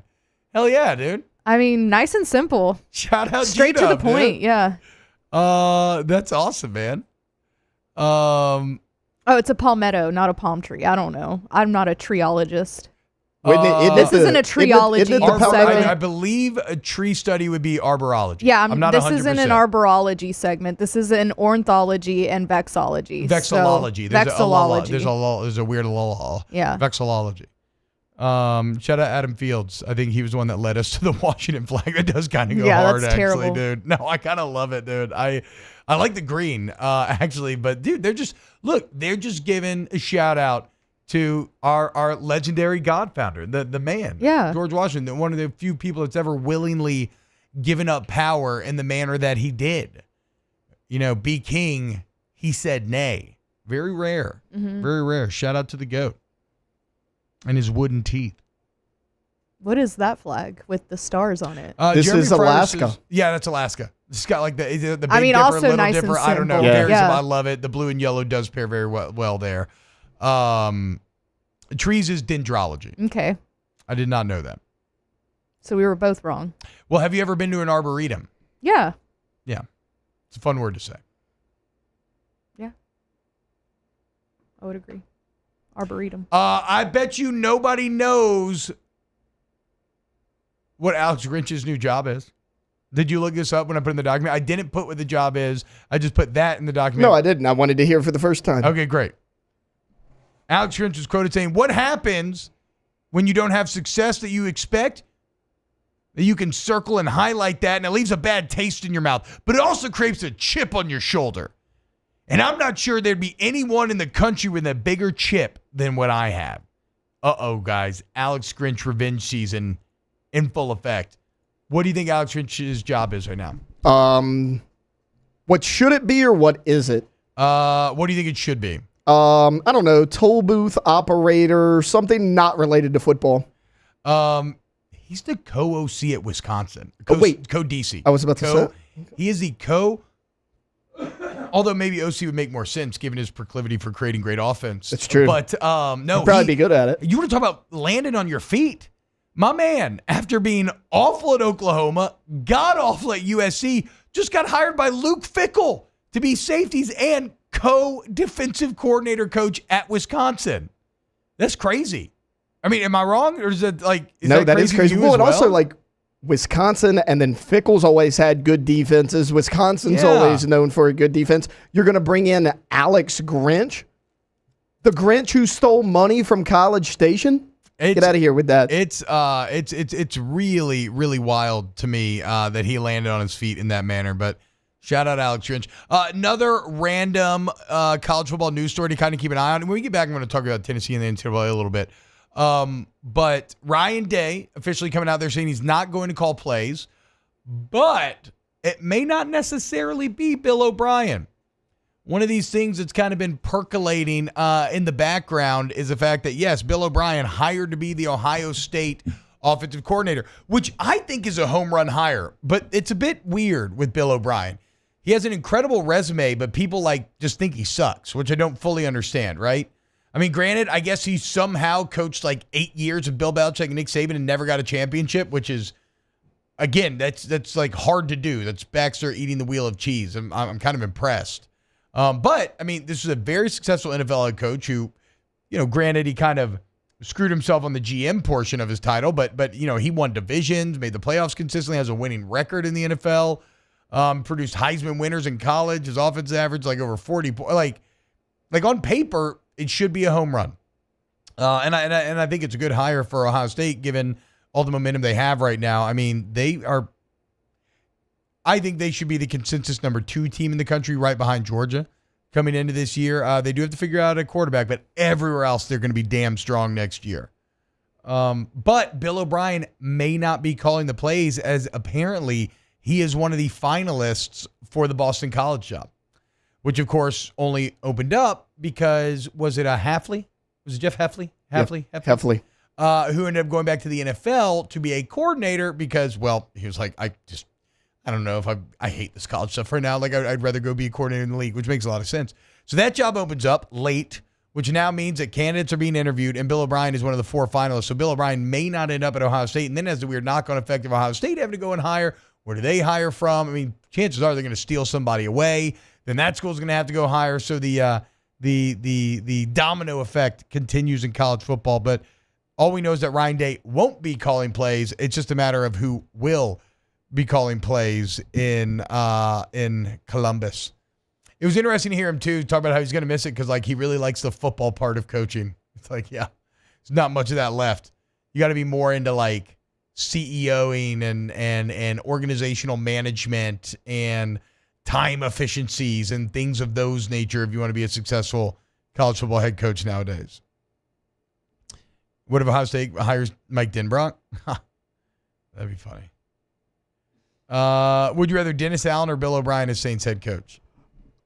I don't want this to sound like anybody but the guy we have, Bill O'Brien. He actually was a pretty good coach in Houston for a while. When they gave him co-head coach GM role, they put a ton on his plate. That's kind of when he had the downhill spiral. He's been a good college head coach, a good OC, and he was good until they made him GM in Houston. So I'm going to go Bill O'Brien. Dennis Allen's never had success as an NFL head coach. Yeah. I mean, I think that's right. Now, I don't have a great way to argue against that. The study of study is logiology. That's funny. That's crazy, Jeremy. All right, when we get back, the NCAA and the Tennessee Volunteers doing battle in the courtroom. We got an early ruling. A win for the NCAA? Not so fast, my friend. Coming up next here on OTB. Off the bench with Hester and T-Bob. Go to Coleman Roofing and Construction. You want the most reliable, the most respected, the most complete roofing company in Louisiana? Well, you want ColemanRoof.com. And look, you can go right there on the website and you can request a free inspection. It takes 2 seconds, fill out just a couple pieces of information. They're going to be there for you. Complete is an interesting word to focus on because they get that title in a lot of different ways. First off, their coverage, right? They cover the entire state of Louisiana. They cover the entire Gulf South region. Secondly, in the terms, in what types of roofs they do. You got terracotta, Northern slate, whatever your roof is, they have certified installers for every major brand, every major type of roof. And what about the size of the product? Well, again, complete, right? Massive commercial jobs, residential jobs, they got you. And then finally, the construction portion, the interior. You got interior water damage, your insulation, drywall, whatever. They rebuild it all. Tree falls in your house, so your one-stop shop, ColemanRoof.com, Coleman Roof and Construction. Our listeners fire off their opinions on the JimsFirearms.net hotline at 499-1045. Keep listening for your next chance to shoot us your thoughts with the JimsFirearms.net hotline on 1045 ESPN Baton Rouge. Gulf Coast Bank & Trust is giving our customers the power to bank anywhere, anytime during this challenging event. And we're right there with you. Our mobile banking app is a smart way to manage your money and time. Gulf Coast Bank & Trust, the bank that cares about you.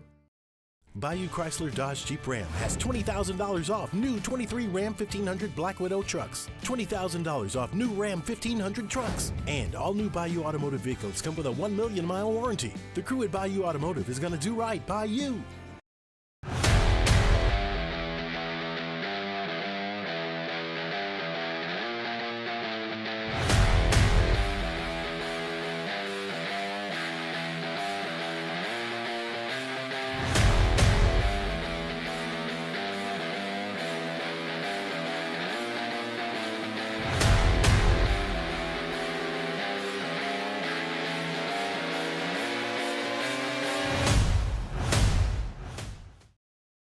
Happy New Year from your friends at Front to Back Boat Service. And what better way to kick off your new year than by taking your boat to the next level? Get the boat of your dreams, and that's where Front to Back comes into play.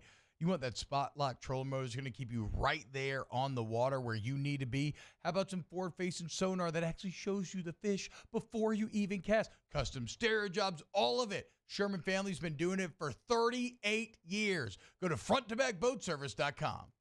Gulf Coast Office Products is a nationally recognized Saban office equipment dealer based right here in Louisiana. Over 100 employees strong, Gulf Coast has the boots on the ground to support all vertical markets, from education, engineering, legal, and finance. With the latest in office technology, from desktop to production segment units, Gulf Coast and Saban have the perfect fit for you. Call 225-756-2644. That's 756-2644 for Gulf Coast Office Products. I've been doing business with Luba for 25 years. They're dependable, trustworthy. It's just the attention to detail with our clients. Our folks have years and years of experience. They're highly trained professionals. But many companies have that asset. What I'd like to think makes Luba a bit different is that we use those talents in a way that truly is dedicated to serving the needs of the folks who depend on us. Dylan Cruz here to tell you about Six Rings Baseball and Softball Camp. If you live on the North Shore and play ball, go to Six Rings Camps with former LSU assistant coach Dan Canaveri. His knowledge is second to none, and your child will improve and have fun doing it. Camps were held at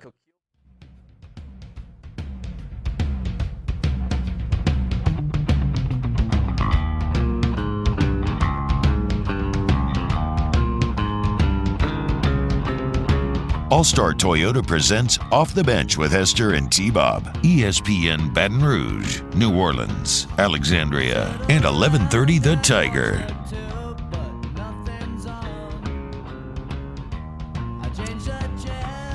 Craig Granger says Ohio State's going to be a flop this year. We'll see. I doubt it. We'll see. I mean, they do have the quarterback question, which can always potentially flop them.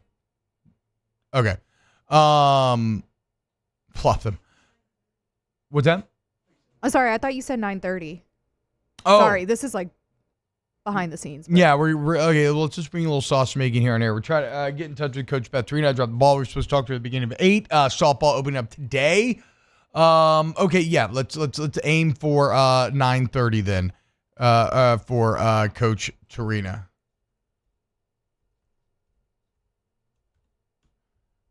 So Tennessee, though, was in a courtroom over this past week as they are going to battle with the NCAA. The NCAA is trying to tell Tennessee that the contracts that you gave Nico Iamaleava and other players are violations of the NIL guidelines that we retroactively put into play. You're not allowed to do pay for play, right? Well, Tennessee said, screw you. Everybody's doing this. You have no power anyway. Let's take it to court. And they tried to get a restraining order against the NCAA in terms of imposing these NIL rules, right? So Tennessee was seeking a restraining order that would have put a pause to the rules that the NCAA is trying to come after Tennessee with. The federal judge yesterday actually ruled in the NCAA's favor, did not grant the restraining order. However, do not get fooled. I'm sure that maybe some NCAA sources will try to paint that as a win for the organization, but all it really is it's just saying that for now, the federal courts are just basically saying, no, we're not going to do the restraining order thing, but we are going to have a further hearing on this. The injunction is going to be in Greenville on February 13th, and this could be massively bad for the NCAA. And the reason being, while not granting Tennessee the restraining order, here's what the judge would go on to write about Tennessee's, the plaintiffs' claims here, right? That the NCAA is screwing them over, basically. He says, quote, considering the evidence currently before the court, plaintiffs, Tennessee, are likely to succeed on the merits of their claim under the Sherman Act, which, of course, is the Antitrust Act. Going on to say, quote, NCAA's NIL recruiting ban, so saying that you can't use NIL in recruiting, likely harms competition and is therefore anti-competitive.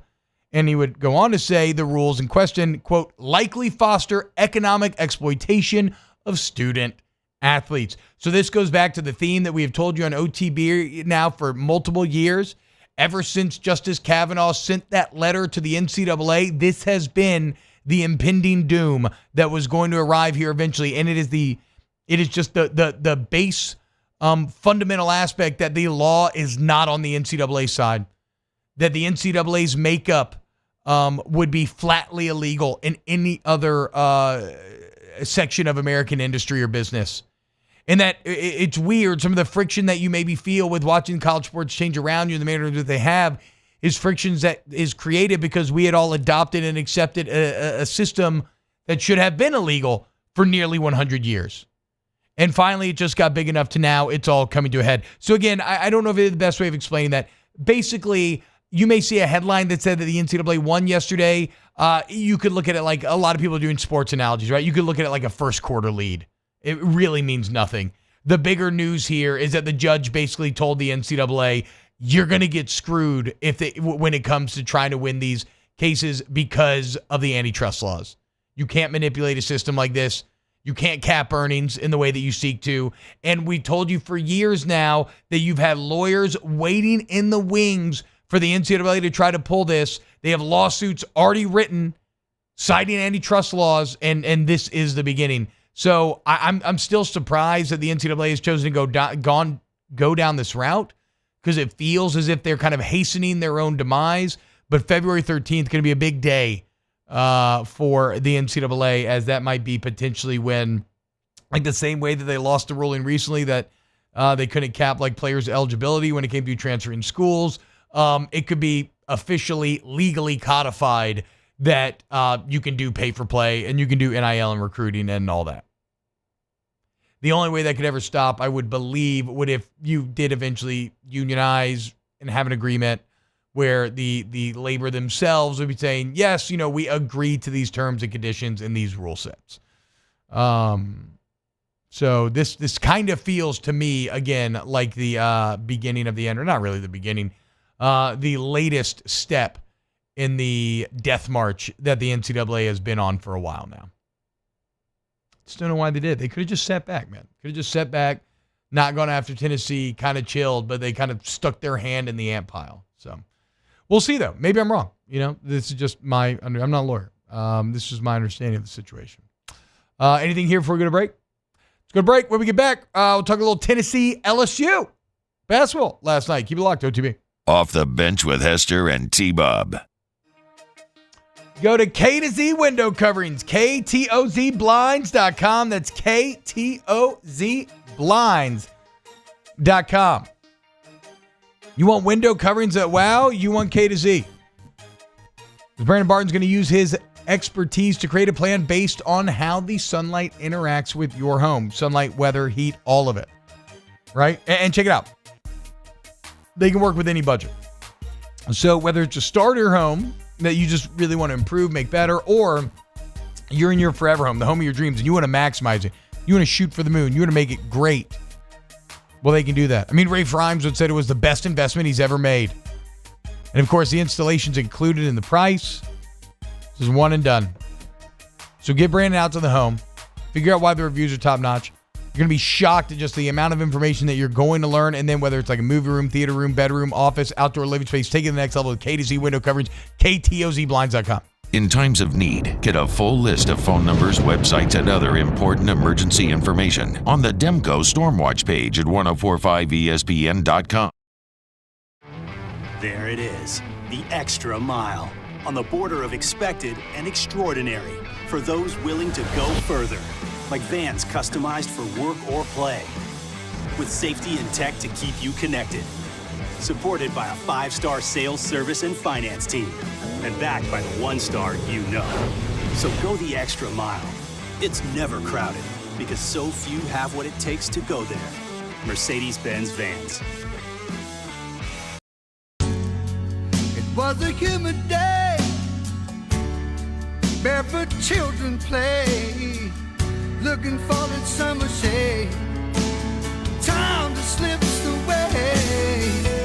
Oh, Louisiana, some kind of hold on me. Like cypress stumps, your roots are planted deep inside of me. Electricity is all around us, and our families depend on it. Every day is sparked by the power of a cold drink or a warm meal, a movie night, and a comforting light at the end of a dark hallway. From sunrise to sunset, playtime to bedtime, our team is ready to take care of your electrical needs. Even in the case of an after-hours emergency, the light in your life shines brighter with Mr. Electric.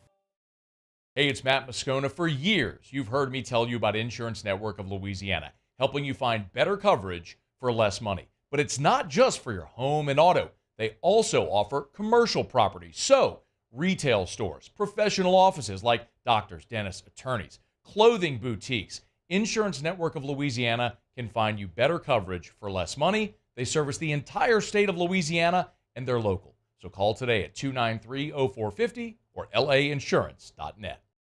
Yo, Jake here from my friends over at Community Steel Company located in Gonzales, Louisiana. The local place you can turn to for all of your metal building needs. Notice I said local, not Houston, not Dallas, not Atlanta, but right here in Gonzales. Visit them at their brand new state-of-the-art website at communitysteelco.com or pick up the phone and give them a call today to answer all of your questions on your metal buildings, roofing and sheet metal, and any other steel needs you or your business need at 225-647-2020. There's never been a better time to catch a John Deere deal from the crew of Sunshine. Ask us about our low monthly payment options on our tractor packages and let the good times roll. With equipment strong enough to power one of the world's largest celebrations, we've got your needs covered too. Learn more about what it means to be powered by Sunshine at sunequip.com. Some restrictions apply. See dealer for details. Offering.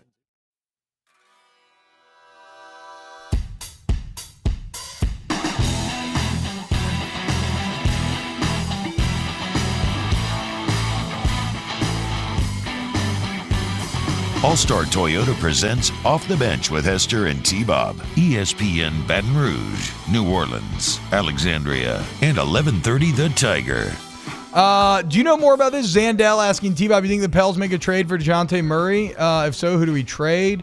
Trade deadlines today. I really got to be clear about how I follow the NBA. I don't follow the NBA except for the Pelicans. I mean, I like watching the Pelicans games, and that's it. I don't dive into the news cycle as much, and I have not looked at anything with the trade deadline. Everything seems to be going so well right now. I know you could argue you have too many pieces, but I like the amount of pieces you have. I think it makes you resilient to injury. Like I said, I think it gives you a lot of outs in terms of, it's this guy's night tonight. It's this guy's night tonight. I don't find, and Jonathan Murray is awesome, but I don't find again, this is not like an informed take, so you shouldn't listen to me. But my just like personal opinion, we're drinking at the bar talking about it. I just don't want to move anybody. I love the current makeup. I love the culture. I love the chemistry of this team right now, and I don't want to rock the boat. No, it's weird to say when you talk about a guy of DeJounte Murray's caliber. I don't know if he necessarily makes this particular team better, because people could say, well, you don't have a true point guard. You could bring in Murray. He could be that point guard role. You have it. It's working really well as like the point guard by committee, if you want to call it. A lot of people are like, well, that's not sustainable. It is because of the way the Pelicans play. They like to run this year. You mentioned Zion. You were like, point Zion's a real thing. CJ McCollum's been really good at it. Brandon Ingram's been really good at it. Also, if you want to go after a DeJounte Murray, they're going to have their eyes on Trey Murphy. They're going to have their eyes on Larry Nance. Maybe a Jordan Hawkins off the bench. Like, do you want to get rid of one or possibly all three of those guys to bring in a DeJounte Murray? I don't. You need that scoring off the bench. Your starting five's as good as any starting five in the NBA. What you have going for you right now is your depth. You played 9 guys in the win over the Raptors. You played 11 guys last night. You had an 11-man rotation in the NBA game. There are not a lot of teams out there that could say that. You're going to have to mess with your depth a little bit if you bring in DeJounte Murray. I wouldn't do it. I don't think I would do it either. And again, I think when you look at someone like Trey Murphy, I still believe, and maybe eventually, I don't know how exactly you make room for this, but like, I don't know, he has real all-star potential, like bona fide all-star potential. He can shoot incredibly well. He's extremely long. He can jump out the gym, yam it. So in the age of we want everything to be a 3 or a layup, he is kind of your ideal young player, and she'll only get better and better. And then again, Jordan Hawkins right now, he's one of, it's like him and Wemby and maybe one other guy that have dropped multiple 30-point games as rookies. So yeah, I'm with you, man. Just keep it moving, man. Don't mess with when it's finally going right. Don't overstep. At least in my opinion, everything's going well right now. Don't rock the boat. Keep this team as is, and let's see what this team can do. Well, I'm not necessarily saying don't make a trade at all, but this team has everything they need right now to be successful. If you wanted to poke holes, T-Bob, and say this team has one weakness, it might be their lack of like post depth, right? It's not guard depth. Your guards are as deep as anybody. If you want to trade for somebody, trade for a veteran big man you can bring off the bench. Right now, you got Larry Nance, and that's it. Yeah. So if you're going to make a trade for a big guy. I think the guards are fine. Londra, what were you going to say?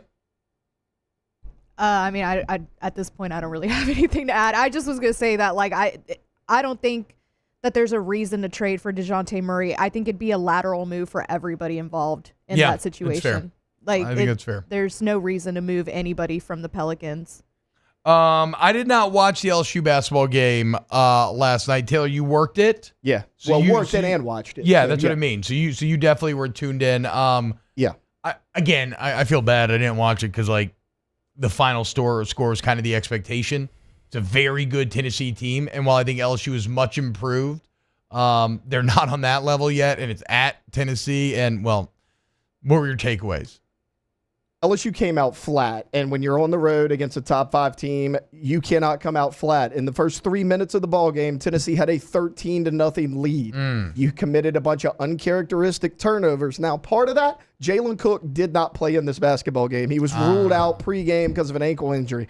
If you remember, on Saturday, he didn't start the game. They didn't know if he was going to play. He wound up having a good second half, but he didn't play at all in this game. That messed up your whole flow. Trey Hannibal had to run point guard.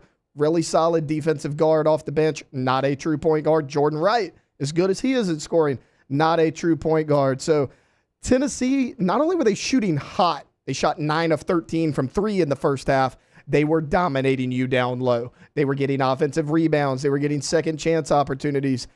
The story was Tennessee shot 60% in the first half. LSU shot 37% in the first half. There you go. Now, T-Bob, in the second half, LSU shot much better. They got down by 26 early in the second half, but with 4 minutes to go, LSU cut this to an 8-point lead. Yeah, that's what Chat was saying, and that's kind of interesting because that does highlight what Matt McMahon was kind of talking about. That one thing that he's proud with this team is that even in these games where things are going, they're going awry. It's not going well. That at least this team doesn't quit. Like they consistently find a way to fight. The disheartening thing was you're like, okay, they got down early. They had poor shooting performances. And Mwani Wilkinson in the second half, he had 3 3-pointers in the second half. He's actually the one that cut it from about 15 to about 8 points. He had 9 points in about a minute and a half, but the game kind of ended just like it started, right? LSU got got really cold from the floor. Then they started committing unnecessary turnovers, committing stupid fouls. Tennessee got hot again.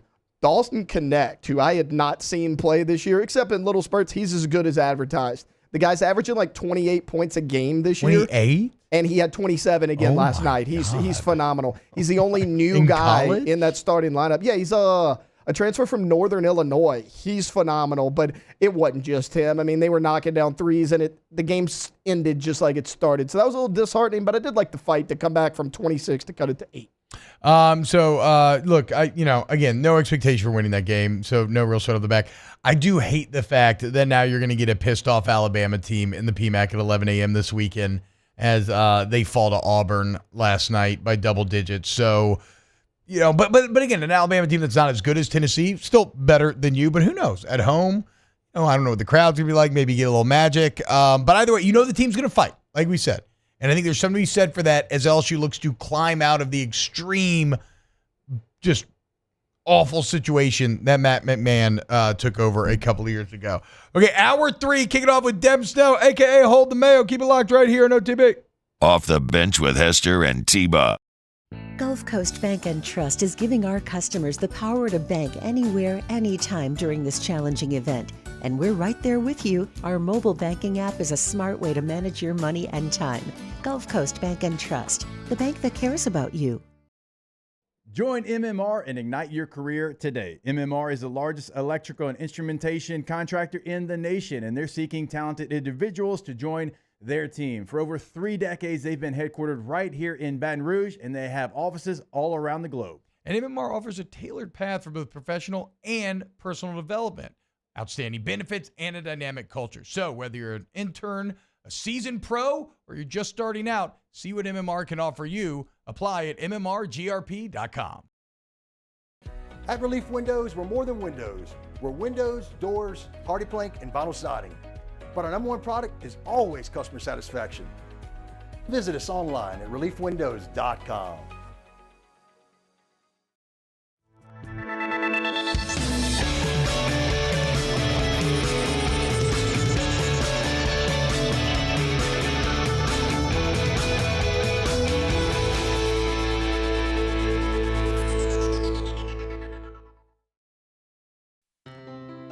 When it comes to ending cancer, we push forward, always working together for you. That's why our cancer experts at Ochsner have clinically integrated with MD Anderson Cancer Center. This means advanced cancer care, including access to life-saving clinical trials and integrating care to treat the whole you. Introducing Ochsner MD Anderson Cancer Center. Long live you.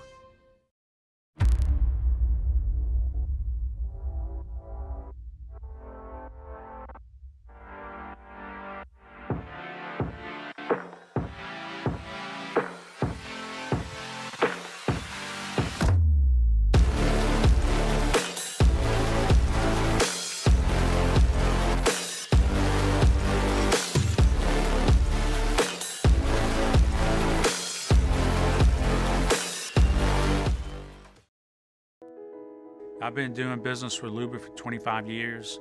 They're dependable, trustworthy. It's just the attention to detail with our clients.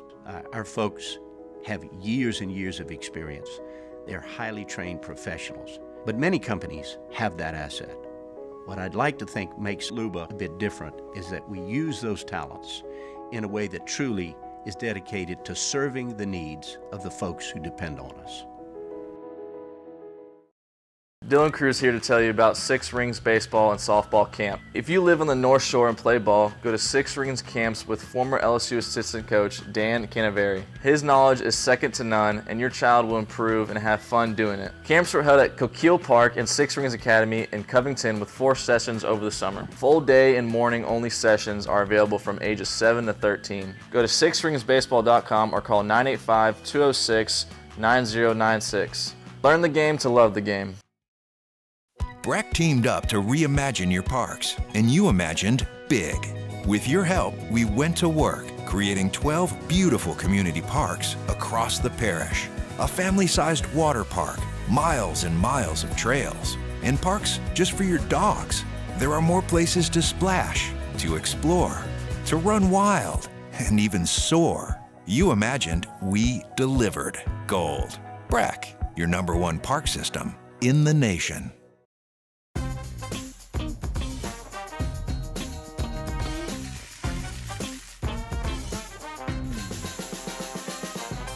The best kept secret in town is out. Discover Tallulah at the Renaissance Hotel on Bluebonnet.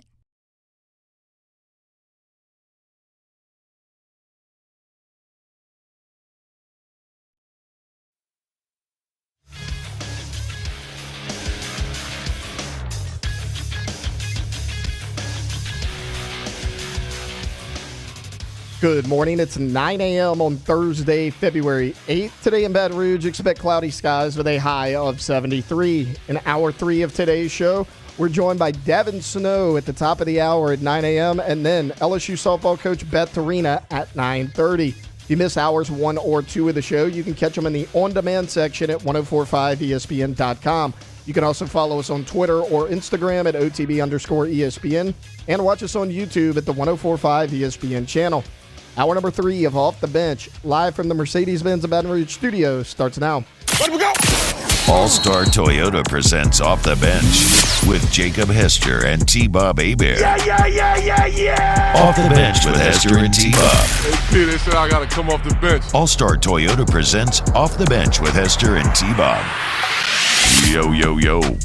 Yo, what's happening, y'all? Welcome back. Hour 3 of OTB. We got Devon Snow, a.k.a. Hold the Mayo. Then we got our guy, Chef. Oh, I forgot to hit the button. We got our guy, Chef Michael Johnson. I'm telling you, these allergies, dude. We got our guy, Chef Michael Johnson, coming on at 9:15. And then we'll check in with Jake Hester at 9:30 or Coach Torina. We will see which is which as softball opened up a brand new season tonight. That's right. Tiger Park, let's go. I'm excited to get out Tiger Park with the girls this year. Now they're a bit older and they like sporting events. Like I said, gymnastics has been a resounding success in the family. I can't wait to be laid out on that lawn just straight chilling, man. That's going to be so fun. Dev, what's happening, bro? What's going on, dog? How we feeling? Feeling good, dude. Just sitting here realizing like how much more you have going on in your life than me. You know what I'm saying? It's like the park just alone. I'm like, damn, bro, I never heard of that. You know what I'm saying? It's I'll tell you, Dev, I hate to a park. I hate being like I'm constantly apologizing to you because me and you, I cannot wait to go to spread quarters. I cannot wait to get on the pod. Like, I've loved your work since day one. That's why we wanted you to get on the show. You're freaking killing it. You got Mardi Gras floats made of you, which we'll get to in a minute. I just feel awful, and I know people hate hearing this, and I feel lame, but it's just these damn kids, man. No, it's just having the 5'3" and the 1-year-old, and then no real like family around to dump them off on. It's just hard, man. But everybody's got to have like a handful of people that where when they do stuff like that and they keep saying like they comment or whatever, and they don't, like, it's okay, like, because like there's a handful of people in your life that's okay. You know what I'm saying? Yeah. I'm going, like, we're going to line this up. This is not going to be something that just like keeps going. It's gonna happen. It's just it's like anything right now for me. I think while they're so young, it just has to be like the right confluence of events. You're putting your kids before my podcast, bro. I just need the cannon to step up and to watch him for a few hours so I can eat some edibles and drink some brews and spread quarters and chop it up. Okay, Cannon, make it happen. No, I can't wait, bro. But it's been a crazy week, dude. Just like starting with like the AEW thing for me, like I've been a wrestling fan. It's like the first thing I ever fell in love with was wrestling. Like I know it for a fact, and I met Ricky Starks, who was the tag team champion up until last night. He lost to Sting. Just to show you how good he's doing now, he's wrestling Sting. Yeah. Like, hey, how are you doing? Oh, well, had a match with Sting last night. It's just like it's crazy. But he got his front row tickets to AEW, and man, when I tell you top 10 times in my life, man, like sitting ringside for a wrestling event is something I always wanted to do. And it lived up to the expectations, which is Bro, crazy. the video, if y'all haven't seen the video of Shawn Michaels hitting the finisher right in front of Dev. RVD, yeah. It was Rob Van Dam, my bad. But hitting the finisher right in front of Dev falling on the ground. The look on your face is magical. And how about our boy Mario hanging out right there with you, dude? I love to see that. But yeah, I mean, because you are a wrestling obsessive. So like all of your dreams basically came true. Oh yeah, dude. Billy Gunn was there. Mr. Ass was there.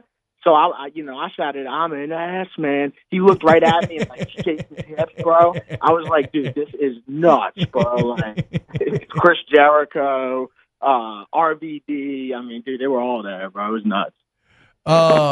So you had AEW, and yeah, this incredible moment where I mean, you literally get knocked over by a move, front row, friggin' awesome. Well, I sold that. I was just a part of the rest. Yeah, for sure. Yes. To be clear, yes, that is fair. But you did your role. Like opportunity presented itself, and you exactly you sold it. You like leaned they did in. it on Botchamania. That's how bad the sell was. But just know I'm gonna sell. I'm not just there to watch. And then out of nowhere, you start getting links and pictures on Twitter of a full-on Devon Snow hold the Mayo float. A float with you, the backwards hat, the glasses, the T-shirt, opening up the red bean box. It says, look at this. Right. I believe on the box says, look at this MFer right here. I mean, it is a thing of beauty. It had to be surreal. Yeah, dude, it's crazy, bro. Like, and I don't know if I'm like the first person from the parish to ever get a sculpture like that. Like to sit there and sculpture me like that. I want to meet that dude because he did a great job. I got to be honest. And so they didn't hit you up. You had no idea that this was coming. No way. No way. I had no idea. So like, it was perfect. That's how I'd love to find out about a float. Like, I'd never think of that. So like to got that morning and. Like my cousin sent me the picture. I was like, dude, that is crazy. I didn't even think about money or nothing. I was just like, wow. Yeah. Hell yeah, dude. I wasn't even like, man, I wonder if they're going to pay me. Nothing never crossed my mind. Just like, damn, this is unbelievable. No, some things are just pure passion plays, right? That's like, I was talking about yesterday, I had like a call with chess.com, and I'm going to start doing some work for them. With them, and like we never even discussed money or whatever, and I don't know if that's going to come into play or not. But it's like I don't really care, right? I want to do this because I want to do this. I mean, look, it says respect your body. That's what it says. So on the box, I forgot it says respect your body. It's really well done. They got me in that Bart Simpson fit. Yeah, they do, dude. What parade is this? Do we know? Yeah, it's Crew I don't know how to say it. Crew the Tat. Friday night. It's the one that, dude, it's the parade where they got a bunch of floats like that of different like personalities and sections, and you just throw beads at the floats the whole time. Oh wow. Dude. Yeah, so like I'm gonna be wailing beads at my own. A little reverse osmosis, a little a little the beads flowing the the way. Yeah, you can see the little Trump float right next to mine. Like it's just I saw that. Yeah, it's just a bunch of like floats like that. That's sick, Dev. That is, I think that's just, it's been awesome to watch. You just continue to take off more and more, and now culminating in your own Mardi Gras float. I mean, did you ever think it, Deb, when you originally went after Chris Sims and told him you wouldn't throw bread at the ducks with him, that you would be sitting here with a Mardi Gras float? What is this, like 4 years later, maybe now? 4 or 5 years? Not the Mardi Gras float. That's for damn sure. I know when my grandma was calling me, when certain things reach a certain like amount of people, to where it reaches your grandma and she actually cares about it. My grandma's seen a lot of stuff of me on the internet and probably was like, man, I wish she'd stop, cussing. But when she saw that, she called me. So I was like, I knew that this was pretty significant. That's cool, man. Sean Payton once said. Sean Payton used to always use that word, significant. I have an inquiry. Yeah. Dev. This is Alondra. This is our new producer. Hey. She's awesome. Tell me more about Gypsy Rose. Oh, yeah, that's true. Yeah, so, man, I'm glad you asked that because, all right, so they sat right behind me, And Ricky Starks, the guy that the wrestler, the guy that gave me the tickets, he told me that she was gonna be there, but I didn't think she was gonna be like right there, literally right behind me, like I could hear him. And I was talking wrestling the whole time, and her husband was eating it up. Okay, so like me and him were on the same page. Like he might have been the same age as me. Remembered all the stuff about wrestling. I remember. And it's just when you sit next to somebody at an event, y'all find this like shared passion. Yeah, it's like you go to the Saints game, you'll find one person next to you, same thing. Yeah. And that was the person that I just hit it off with. And then I never said I knew who they were, nothing until the very end. And I was like, hey, by the way, because she had people walking up to her, taking pictures, etc.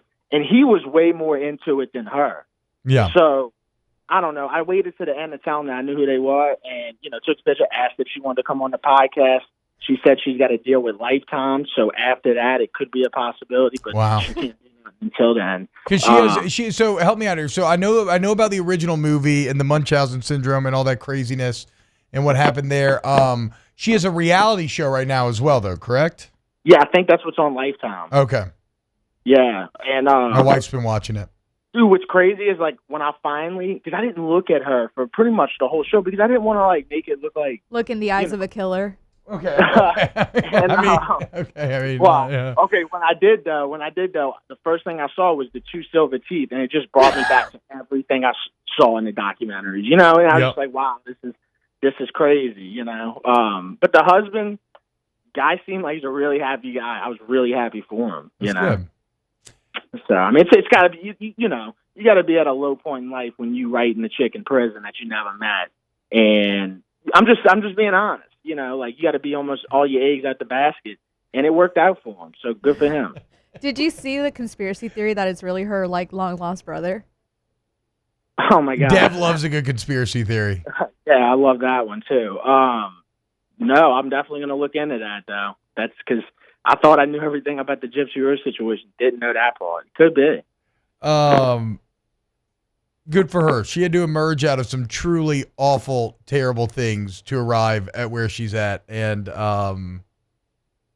glad to see she's having some measure of success. I'm with you, though, Dev. I've never fully understood the prison romances, So I'm glad to hear that this one appears to be working out because I don't really understand how that comes about and how that works. It feels almost parasocial in a way, even if you are like writing letters back and forth. But that's great to hear that, maybe it's worked out. Yeah, I mean, I will say this. I always did want to take a prison photo. There's nothing like a prison photo with the background. It's just like you could just tell you're in prison. No matter what the background is. I'm trying to wonder if Trina Edwards and Edwin Edwards, that's how they met. Former Governor Edwin Edwards. Oh, when he was in jail? That's yeah. She was like a fan of him. Well, also to be clear, I mean, I think Edwin's probably a top 10 Riz King in human history, right? Yeah. So like there's no real surprise there. Oh, he's pencil to paper every day, hitting up everybody. I mean, that guy, dude. Yeah. Rest in peace. Yeah, for sure. Rest in power. Rest in power, absolutely. Wow, we're getting far. I didn't even know he was dead. Yeah, it's crazy. Riz Edwards. Edward Scissors. Anything? Hey, how do you feel about? I know the Saints aren't exactly your. Well, how do you feel about the moves? How do you feel about Clint Kubiak? It's kind of bringing me back a little bit, dude. Yeah, I like it. Man, that's all I can really say. That's like the first thing I liked in a while about the Saints. That's cool, man. Like, and I hope it like maybe encourages like guys like Mike Thomas who were discouraged. Maybe they're back. Don't take much to get Mike Thomas back on the wagon, and that could be it. Right there. Bro, there's no way they're bringing Thomas back, dude. There's no way. Yeah. Because they're all in on Derek Carr, and all Mike Thomas has done is talk crap about Derek Carr all offseason. There's no way. Yeah, but you don't want to be 100% devoted to everything Derek Carr thinks. I'm telling you, bro, that's not going to be a good. I get it. No, but I think they are. That's what I'm saying. Like, I think we talked about this. It's like, that's probably the only way to make Derek Carr work. And so they're going to do a lot of decisions that are going to be frustrating for fans because they're going to be with that end goal in mind. Or at least that's what I think. Oh, wow. That sounds not fun. I mean, whatever. It sounds not fun to me. But, I like the high. As long as they get it done. I know they got to wait, but I just want to make sure that they don't mess anything up where they don't get it done. and then we end up with some scrub. But, I mean, yeah, dude, sounds great. San Francisco passing specialist, let's go. Yeah, I guess that's true. I mean, it's not complete. Hey, Dev, you have any thoughts on Carl Weathers passing? Yeah, of course I do. I mean, one of my favorite characters of all time, to be honest with you. I love Apollo. Nothing but nice things to say about him. He was also great as Chubbs. Yeah. You know, I mean, he was great. I mean, I know you're not a Star Wars guy, but here at the end, he was excellent as Grief Karga, one of the key Mandalorian characters. That's right. I am a Star Wars guy. I just stopped after the first three in the early 2000s, really. Okay, so you saw the original trilogy and then you saw the prequels, but you stopped after the prequels. Yeah, and everybody talks bad about those, and I thought that those were some of the best ones. Well, the prequels have had an interesting thing where time has been kind to them. People have definitely come around on them, and they're kind of celebrated now. A bit of that is probably because, you know, we were the kids that they were aimed at, and now we're adults. And so, like, we really like them. But I also think, like, objectively, they're actually better movies than they got credit for at the time. Yeah, and, like, I like The Force Awakens and stuff like that. But, I mean, the one after that sucked. Okay, well, we can't have this fight because I love Last Jedi. But all right, well. The only one I don't like is Rise of Skywalker. That's fine, though. Force Awakens was fun. They introduced a hell of a character in Rey. And actually, all the characters. I don't love what they did with them, but they had good beginnings. Yeah, I loved it. Yeah, absolutely. All right, brother. All right, Dev. Dev Snow. Snow like John on Twitter. Hold the Mayo. atmsports.com/shop. If you want to go get your merch, go check them out. Dev Snow. When we get back, Munchies. Get your Munchies question in the chat. More to be next. Off the Bench with Hester and T-Bob. ESPN Baton Rouge, New Orleans, Alexandria, and 1130 The Tiger. GEAUX.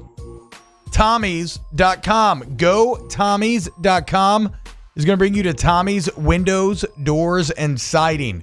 And Tommys is TOMMYS. Okay, so go to GoTommys.com. Check them out today online. Going to get an idea of what you're working with here. Understand, Tommy started 7 years ago, and they've been killing it, man. And there's 7 years in a row already. They've taken home the Angie Service Award, and it's just indicative of their customer service, which is it's shockingly strong, right? It's why they have such massively good reviews, along with very strong price points. And we're so confident in Tommy's Windows, Doors, and Siding that, as I tell you every day, make Tommy's one of your 3 bids on your project, right? And in beginning to work with him, you're going to see the difference clearly. Make Tommy one of 3 bids. Let him sell you. He's got a charisma it's infectious and a confidence. Go Tommys.com. Tommy's Windows, Doors, and Siding. Our listeners fire off their opinions on the jimsfirearms.net hotline at 499-1045. Keep listening for your next chance to shoot us your thoughts with the jimsfirearms.net hotline on 1045 ESPN Baton Rouge. There's never been a better time to catch a John Deere deal from the crew of Sunshine. Ask us about our low monthly payment options on our tractor packages and let the good times roll. With equipment strong enough to power one of the world's largest celebrations, we've got your needs covered too. Learn more about what it means to be powered by Sunshine at sunequip.com. Some restrictions apply. See dealer for details. Offer ends April 30th, 2024. The Windsor Senior Living Community in Mandeville, Louisiana is a beautiful, vibrant apartment community geared toward seniors. They are nestled right in the heart of Mandeville, where seniors live a more carefree lifestyle in spacious apartments with the peace of mind that comes from having a little extra help. Call the Windsor at 985-624-8040 to schedule a lunch and tour. Come see how the Windsor can be your passport to peace of mind. Electricity is all around us, and our families depend on it. Every day is sparked by the power of a cold drink or a warm meal, a movie night, and a comforting light at the end of a dark hallway. From sunrise to sunset, playtime to bedtime, our team is ready to take care of your electrical needs. Even in the case of an after-hours emergency, the light in your life shines brighter with Mr. Electric.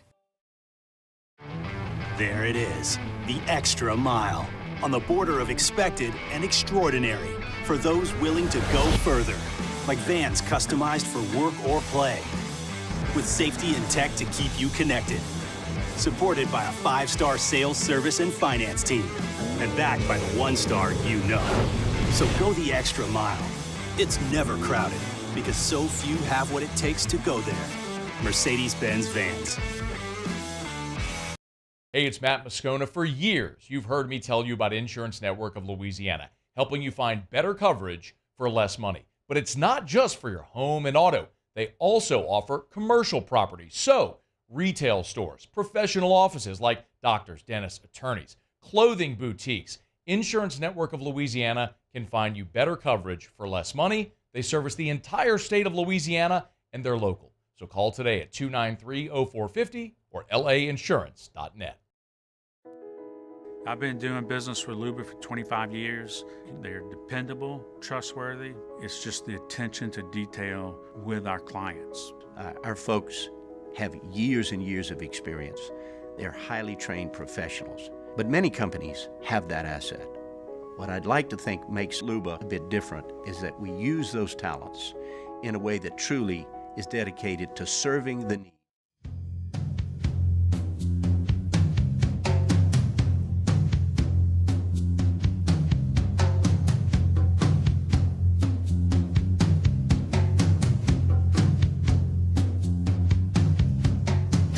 All-Star Toyota presents Off the Bench with Hester and T-Bob. ESPN Baton Rouge, New Orleans, Alexandria, and 1130 The Tiger. And then, y'all, welcome back to OTB. Right now, it's time for some munchies with LSU Executive Chef Michael Johnson. Chef, what up, dude? What's going on? I'm good, fellas. How are y'all? I'm doing good. It's just me today. Well, Alondra Taylor here. Jake is in Las Vegas, you know? You and who? Well, I got Alondra, who's our new audio producer, and she's excellent. Yeah. And then we got who she just called you. She called you Michael Jackson during the break. And then, of course, there's Taylor, which you don't even worry about because Taylor sucks. Nobody likes Taylor. Chef, okay, I have a little bit of a question. So I was very pleased the other day. My grandma has an old chicken fricassee recipe that is awfully written, right? A lot of gaps in it. A lot of unaccounted for steps, but I managed to reverse engineer it. And for about the first time, probably damn near 20 years, I felt like I tasted like my grandma's chicken fricassee. It was awesome. I was very pleased with the results. But one thing I still wasn't entirely confident on was how to handle the chicken in the fricassee. So how it worked was like, basically, I made a roux, right? And then I think I used like a quart of vegetable broth and veggies. Like I made a roux, did the onions, bell peppers, the veggies in there, soften those up, a quart of vegetable broth in there. And then and just because I had vegetable broth on hand. And then I took the chicken, I blackened it a little bit like in a cast iron, and then I dropped it in there, right? And I had it boiling for a while, and then I lowered it. But I don't have a great, and for a second I thought, oh my God, I just like overboiled the chicken. It's going to be tough. It's going to be nasty. But no, it came out great. It came out soft. But I guess I'm just concerned about like, if I'm dropping chicken and I'm reducing that broth all the way down to get that kind of thicker, more gravy-like texture that I'm looking for, how do I correctly cook the chicken? How do I know when it's done? How do I know that I'm not going to give myself like salmonella or something? Yeah, I mean, if it's simmering, brother, it's not going to take very long. You know, I think you're more so trying to get it to a point to where it's tender and falling apart than you are concerning that it's going to cook through. I mean, a hot liquid, if it's steaming, you know, it's not going to take terribly long. Okay. And just to throw an alternative in there. Are you familiar with piccata? No, what's piccata? Chicken piccata. It's similar but different. It's an Italian dish. But you know, with fricassee, like you could take your chicken instead of making the roux to ahead of time. Some folks will take their chicken and roll it in flour and brown it that way. Okay. You know, like on each side. Yeah. And then put the broth in on top of that, and the flour from the chicken will thicken the stew, if you will. Oh, so, interesting. So it creates a roux kind of in and of itself. Yeah, naturally. Right. Yeah. I'll definitely try that out. Yeah. Uh-huh. So, sorry, and I know I'm going to get to y'all's questions in a second, but I need to know this. So, like, if I'm just simmering that to reduce or whatever, I don't have to be worried about overcooking the chicken? Like, I was worried that it was going to come out rubbery. Well, I mean, it's kind of a tough deal. It's kind of, like you can pull the chicken out and temp it, but you're not really looking for the temperature of it at that point. You're looking for the texture of the chicken, right? Yeah. And it's meant to be tender and just like falling apart. And I think that's experience, to be honest with you, man. Okay, no, that's cool. Yeah, I just was kind of wanting to pick your brain about it a little bit because I was pleased with the taste, but there's still a lot of room for improvement. I mean, honestly, it's kind of funny that you mentioned that there was breaks in your grandma's recipe because ton of I think a chef or a cook who has a lot of experience, they can write those recipes, simply and leave those gaps because they know exactly what the next step is. Yeah. And some folks, I mean, honestly, I know chefs that do that on purpose, and leave things out that they know belong there because, there's people that want to steal your recipe and they don't have the common sense to, you know what I mean? Like put salt in there or, what I mean? It was, I mean, honestly, I found it to be kind of freeing, right? Where a lot of these online recipes are so to a T that it feels almost like stressful sometimes. Yeah. And so this was a little more freeform, right? Where I was like, okay, dude, I can play with this a little bit. And let's see, and that was fun. That comes from somebody that, cooks that way, like you cook from the heart and there is flexibility there. It's not a black and white world, brother. It's a gray world, with thousands of tones. So I love that you described it that way. Hashtag Munchies. Which recipes have you seen evolve most in your career? It's kind of interesting, T-Bob, because you're going to think this is crazy, but I don't use too many recipes, to be honest with you, man. Yeah, cooking from the heart. I mean, there you go. Yeah, I cook from inside, man. I've written down recipes, and, people ask me for recipes all the time, and I'm like, you got a pen? I'll walk you through it, but I don't write down recipes. I just, it's to the place now, where I'm experienced enough where I just start grabbing things and putting it together, and there's a methodology behind it.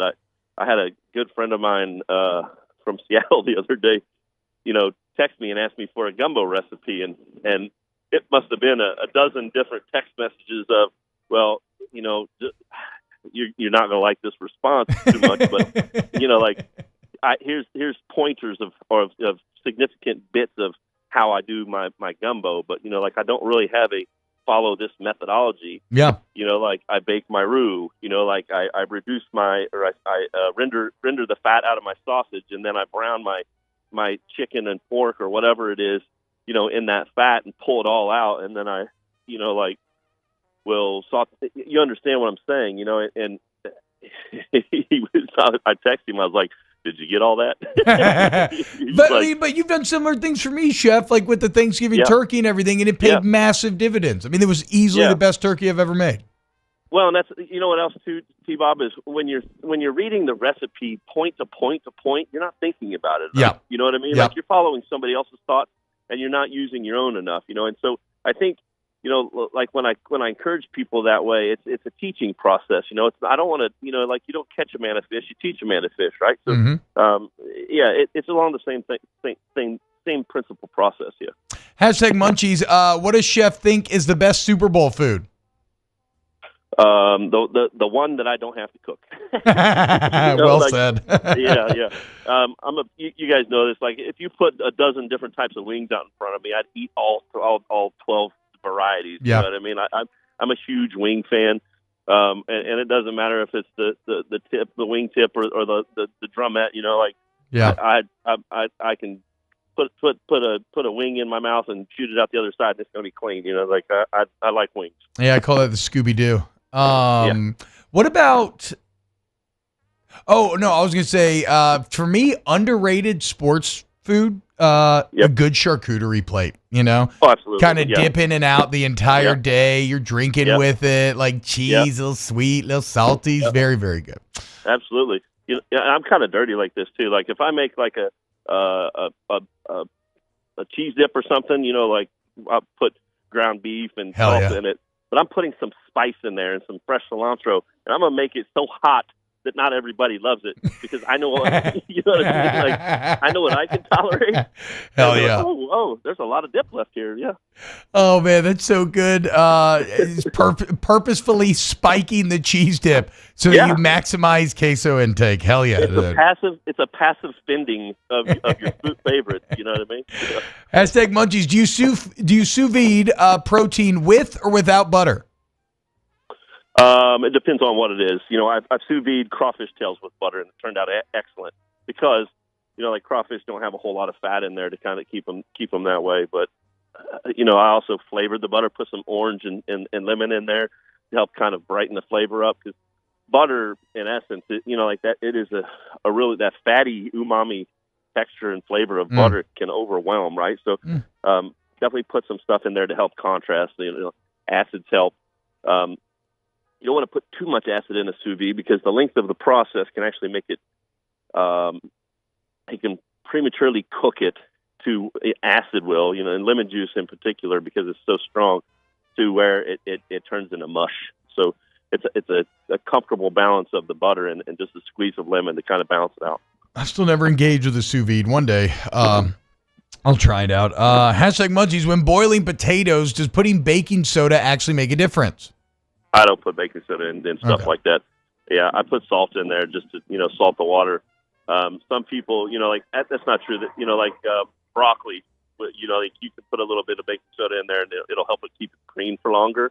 But you know, like there's a ratio that looks correct with, you know, the amount of water, the amount of broccoli, because baking soda is an alkali, right? So it does the opposite of what an acid does. An acid will make a green item brown prematurely.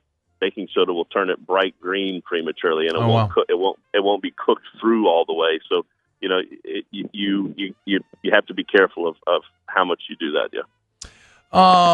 Okay, going back to the fricassee, I had a question on the potatoes as well, because like I was doing the thing where I wanted to make that for myself and my wife, but for my kids, I was just giving them like a just classic chicken and like roasted potatoes, right? Yeah. But I also wasn't exactly sure what was the best way to cook the potatoes. Was it to just throw it in there with the chicken as I'm simmering it, reducing it? And I just ended up, you know, again, roasting them in the oven, olive oil, salt, pepper, whatever. They're great. And then putting them in after. Should I be dropping those potatoes into the broth? So there's two kinds of potatoes, right? There's a waxy potato that's like a new potato. Yeah. And that doesn't have a whole lot of starch in it. And then you have a starchy potato, which is like an Idaho or a gold russet. And the thing is that if you put a roux into your fricassee and it's thickening, and then you put potatoes in there as well, you know, if you're putting a starchy potato in there, that potato is going to release starch, and it's going to continue to thicken a little bit more and a little bit more. Now you can adjust for that by lightening your roux and you know, cooking the potatoes in there so that it thickens to the point.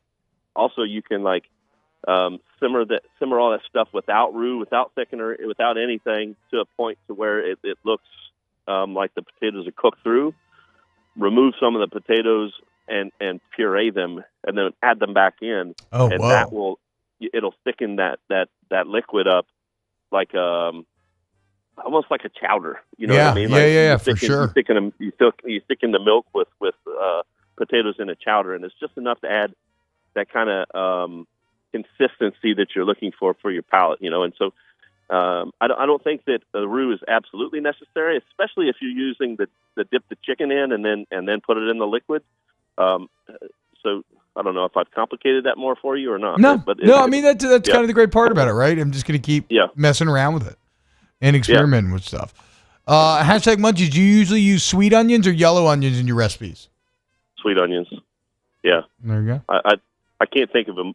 You know, like why use a plain old yellow onion? You know, it has a little bit more bite in certain circumstances.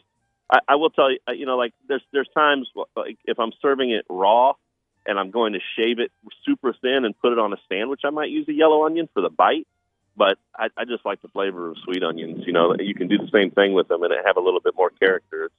It's you know, kind of like an all meat hot dog versus a Nathan's or you know, Hebrew National.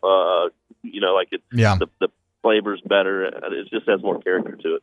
And then finally, because it's about to be the reason for the season, according to Puxatani Phil, #Munchies, how long does Chef let his crawfish soak before pulling out? What's the fastest way to cool the water so the crawfish don't overcook? Man, that's a topic there, huh?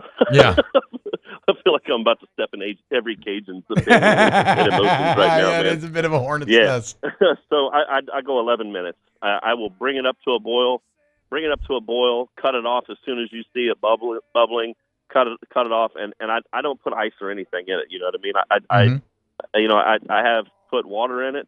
You know, like my brother has this system that it like sprays liquid on the pot, but I just cut the heat so that it's not moving as abruptly. Really, what you're doing with crawfish is not boiling them, right? You're poaching them or even simmering them to some degree, right? Boiling is a temperature that you bring your water to. It's a full rolling boil has steam screaming off of it and action, bubbles coming heavy, and a poach or a simmer has less action, less steam, less bubble, and a poach is still liquid that's steaming. It's like 185 degrees somewhere in there. So in the kitchen world, all those terminologies have different temperatures as well to identify where you need it to go. And realistically, like we're poaching, and that's what I do. I do an 11-minute poach on a crawfish and let them soak, and it turns out perfect for me. There you go. Executive Chef for LSU Athletics, the legend. We have him on every single Thursday here. He makes time for his very busy schedule. We love him so much. Chef Michael Johnson. Thank you, Chef. Take care, guys. You take care, man. You have a great day. Man, I'm hungry, man. All right, when we get back, more to be. Keep it alive. Off the Bench with Hester and T-Bob.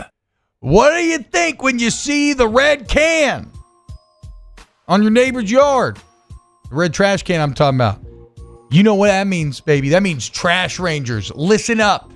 If you're in Ascension Parish, you're in Livingston Parish, you have options, okay? And the option you need to choose for your waste disposal are the local guys. Trash rangers. We growing. And we ain't selling out to any national companies. And so stop supporting companies that keep the trash here in Louisiana, but leach the profits out of state. At Trash Rangers, that money goes back into the communities, okay? Local teams, local fairs, supporting veterans, school districts, community first. And it's so easy to sign up online. Go to trashsignup.com. You see prices, select how many cans, pickup days, you pay online. It takes about 3 minutes. And guess what? They text you before they come just to remind you, okay? And when they say they're going to show up, they're there. They text you for it. Never forget it again. Trash Rangers, trashsignup.com. In times of need, get a full list of phone numbers, websites, and other important emergency information on the Demco Stormwatch page at 1045ESPN.com. Gulf Coast Bank and Trust is giving our customers the power to bank anywhere, anytime during this challenging event. And we're right there with you. Our mobile banking app is a smart way to manage your money and time. Gulf Coast Bank and Trust, the bank that cares about you. The importance of doing this Fortified program and offering it to people down here is, number one, the only real chance you're going to get to do this is when you put on a new roof or build new. And through companies like HUDCO, who's kind of leading the way in this thing, it's going to offer the customers a huge advantage in the insurance market and the price of their insurance. You know, we're not looking to make a fortune off fortifying. We're trying to give you a better product than our competitor at the moment. I'm trying to do something that he can. I'm trying to give you something better. So a lot of these insurance shops, you're getting a re-roof, you're only paying your deductible. Let's sit down and talk about the Fortified and let's see what it does to your insurance premium. You're getting a steal.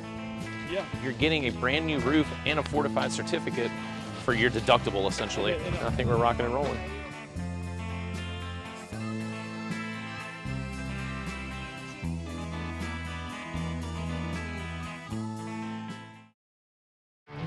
There it is, the extra mile, on the border of expected and extraordinary for those willing to go further, like vans customized for work or play, with safety and tech to keep you connected, supported by a 5-star sales, service, and finance team, and backed by the 1-star you know.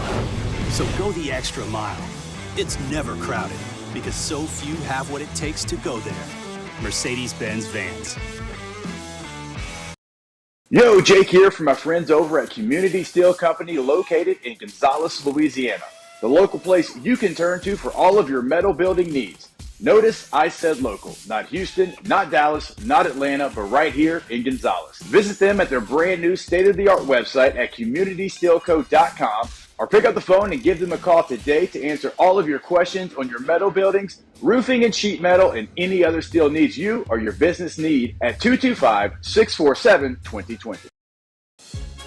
There's never been a better time to catch a John Deere deal from the crew of Sunshine. Ask us about our low monthly payment options on our tractor packages and let the good times roll. With equipment strong enough to power one of the world's largest celebrations, we've got your needs covered too. Learn more about what it means to be powered by Sunshine at sunequip.com. Some restrictions apply. See dealer for details. Offer ends April 30th, 2024. At Relief Windows, we're more than windows. We're windows, doors, hardy plank, and vinyl siding. But our number one product is always customer satisfaction. Visit us online.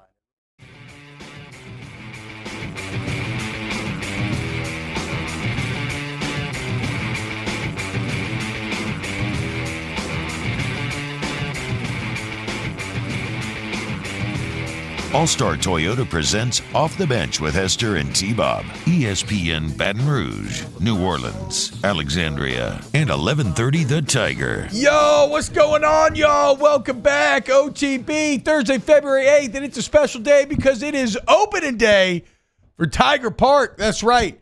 Your 14th ranked LSU Tigers taking on Nichols tonight in Tiger Park. Alondra's pumped up. I see her clapping back there. And we are talking to the man herself, Coach Beth Torina. What's up, Coach? How are we doing today? Good. How are you? Excited. Doing very well. Very excited. Unfortunately, I myself can't make tonight, but I cannot wait to get out to Tiger Park this year. My kids are old enough now where they're starting to get a kick out of live sports. It's going to be awesome, chilling on the lawn with the fam and everything. How are we feeling here on opening day? A little jitters, a little excited. What's the emotions?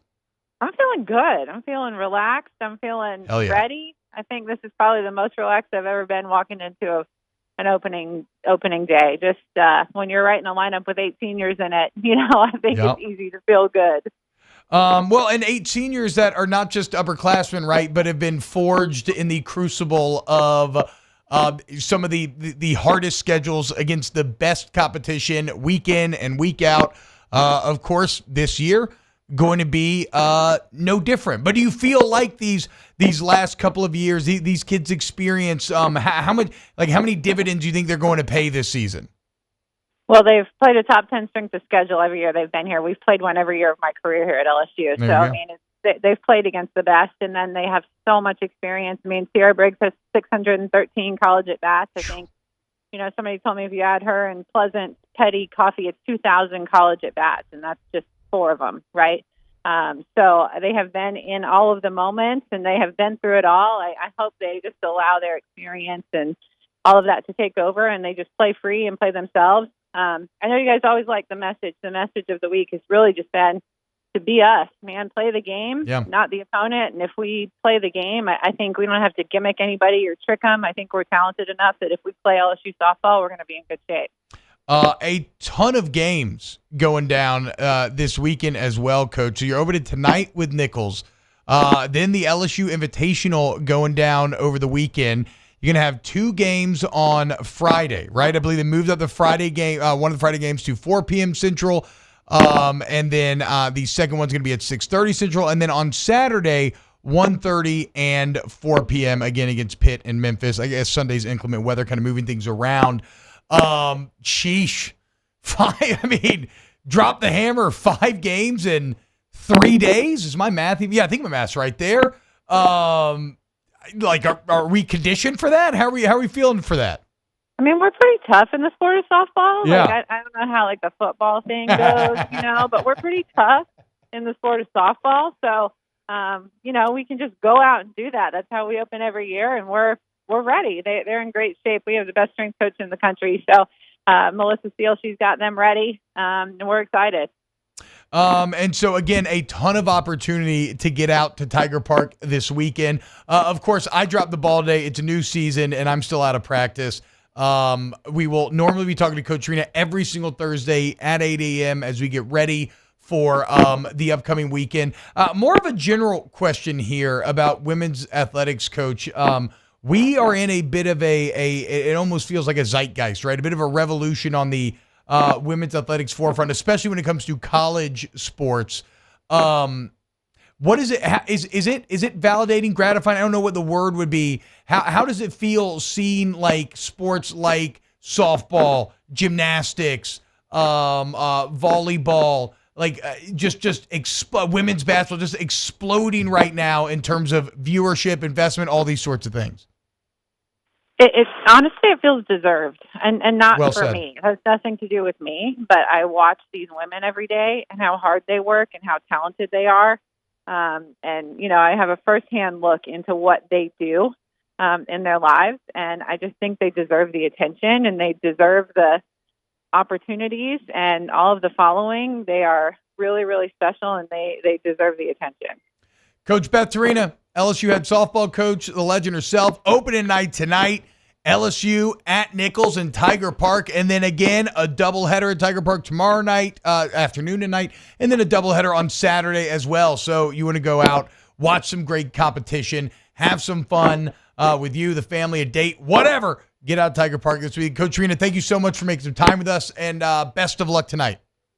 Thank you so much. Appreciate the opportunity, guys. Good to talk to you. Absolutely. Go Tigers. All right. I do want to remind y'all, or I do want to thank and remind y'all about the MMR Group, okay? When you're talking about MMR, you were talking about the largest industrial contractor in the entire nation, okay? And yes, they have offices around the world, but they're headquartered right here in Baton Rouge. And so if you're looking for a career, not a job, why don't you join MMR and ignite your career? MMR, the largest privately owned electrical and instrumentation contractor in the nation, is seeking talented individuals to join the team. And look, for over 3 decades, as I just referenced, MMR has been headquartered in Baton Rouge with offices all over the globe. And at MMR, they offer a tailored path for professional and personal development. And so when you couple that with outstanding benefits, dynamic culture, whether you're a student seeking an internship, you're just beginning your career, or you're a seasoned pro, MMR offers a variety of positions just for you. Build your future with MMR. Apply now at mmrgrp.com. More to be next. Off the Bench with Hester and T-Bob. Hey, now, you're an all-star. Toyota of Baton Rouge. Also to batonrouge.com. As I said, man, Toyota's killing it right now in the hybrid department, and I'm a proud owner of one of them. And you know what's funny? It wasn't even really like when I was buying the Sienna. It was more about like I just love the minivan. I love the ease of use. I love the utilitarian advantages. But then, you know, getting over 30 miles to the gallon feels pretty damn awesome. Okay? Not going to lie. And you can get that with pretty much the entire range of Toyotas nowadays. Or you can look into a Toyota certified used vehicle where you still get warranty coverage, but an excellent deal. Or if you get in an accident, you need a body shop, you need to get your vehicle serviced, you bring it in an All-Star Toyota Service Center. You can schedule online, you can just show up, you get a free professional estimate. All makes and models are welcome. Okay? They got rental cars there on site. They got a shuttle service that'll drop you off, pick you back up. And the best part is, if you mention OTB, T-Bob, Jake, whatever, you get $100 towards that deductible. All-Star Toyota of BatonRouge.com.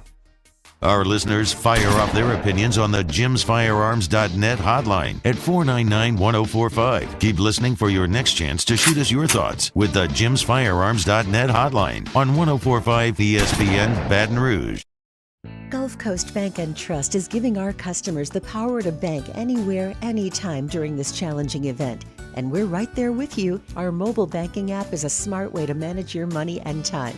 Gulf Coast Bank and Trust, the bank that cares about you.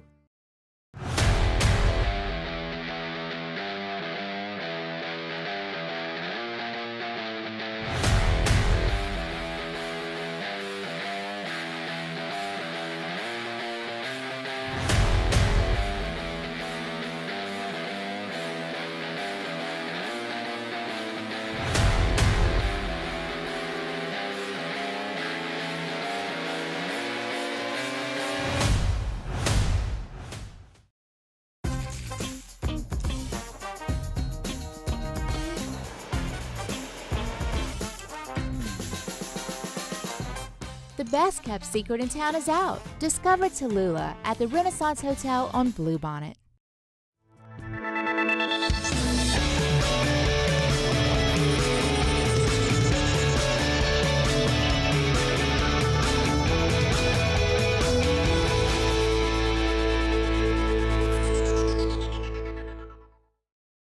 Dylan Cruz here to tell you about Six Rings Baseball and Softball Camp. If you live on the North Shore and play ball, go to Six Rings Camps with former LSU assistant coach Dan Canaveri. His knowledge is second to none, and your child will improve and have fun doing it. Camps were held at Coquille Park and Six Rings Academy in Covington with 4 sessions over the summer. Full day and morning only sessions are available from ages 7 to 13. Go to sixringsbaseball.com or call 985-206-9096. Learn the game to love the game. At Relief Windows, we're more than windows. We're windows, doors, hardy plank, and vinyl siding. But our number one product is always customer satisfaction. Visit us online at reliefwindows.com. Join MMR and ignite your career today. MMR is the largest electrical and instrumentation contractor in the nation, and they're seeking talented individuals to join their team. For over 3 decades, they've been headquartered right here in Baton Rouge, and they have offices all around the globe. And MMR offers a tailored path for both professional and personal development, outstanding benefits, and a dynamic culture. So whether you're an intern, a seasoned pro, or you're just starting out, see what MMR can offer you. Apply at mmrgrp.com. Gulf Coast Office Products is a nationally recognized Saban office equipment dealer based right here in Louisiana. Over 100 employees strong, Gulf Coast has the boots on the ground to support all vertical markets, from education, engineering, legal, and finance. With the latest in office technology, from desktop to production segment units, Gulf Coast and Saban have the perfect fit for you. Call 225-75.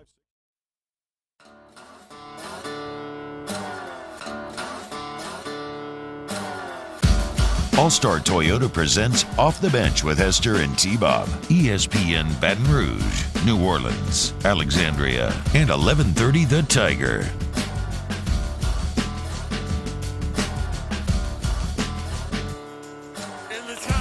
What's happening, y'all? Welcome back. OTB. Shout out to the DraftKings Sportsbook, an official sports betting partner of Super Bowl 58.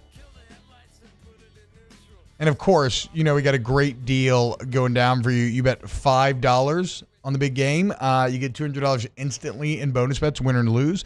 That's if you're a new customer and use the promo code Baton Rouge, sign up, all one word. If you're a returning customer, well, you can always do the same game parlay where you combine a bunch of bets to make a shot at even bigger payday. Make it all the sweeter, if you will. To the DraftKings Sportsbook, promo code Baton Rouge, bet $5 on the Super Bowl, and you get $200 in bonus bets instantly only on DraftKings Sportsbook. Official sports betting partner of Super Bowl 58. The crown is yours. Must be 21 or older.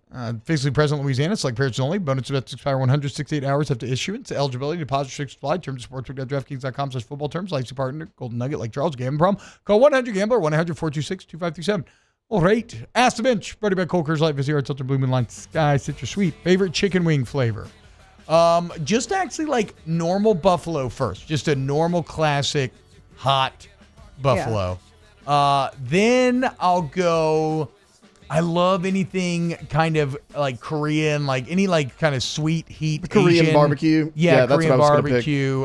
That's kind of my second. But any sweet heat, like a honey heat as well, I love. And then probably getting into like lemon pepper and garlic and stuff after that. Garlic Parmesan's a good one. Yeah, garlic parm's great. Yeah, I'm like a classic hot wing. Like, give me a like classic hot. But I also love the spicy ranch from Pluckers. Oh, and like I also I love spicy lemon pepper. I mean, I'm with Chef, right? You put a dozen different flavors in front of me. I'm deboning all them chickens. It's not like I'm gonna dislike any wing flavor. Oh no, I'm taking all the chicken off them. Nookie says, I'm a loser, baby, so why don't you kill me during a DraftKings live read? Bold strategy, God. I muted it during the. You did mute it during the live read. That's very funny though. Yeah. Ask the Bench, favorite type of hot pepper? I don't know, like jalapeno? Yeah, habaneros are really good. Yeah, too. like habanero flavor can be very good when handled correctly. For sure. I like the spicier the better for me. Dr. Pepper. Give me, oh my God. Hot though, not refrigerated. No, hot, not refrigerated. He said hot pepper. Oh man, that's gross. Hot Dr. Pepper sounds awful. Yeah, it does. Ask the Bench, favorite musical artist in 2024? I'm really liking Jelly Roll. Oh, Luke yeah, Combs. great story. It's still John Baptiste for me, man. I thought it meant like new. Well, I don't know. I'm not listening to any new music. Yeah. So I'm still just listening to John Baptiste mainly. Ask the Bench.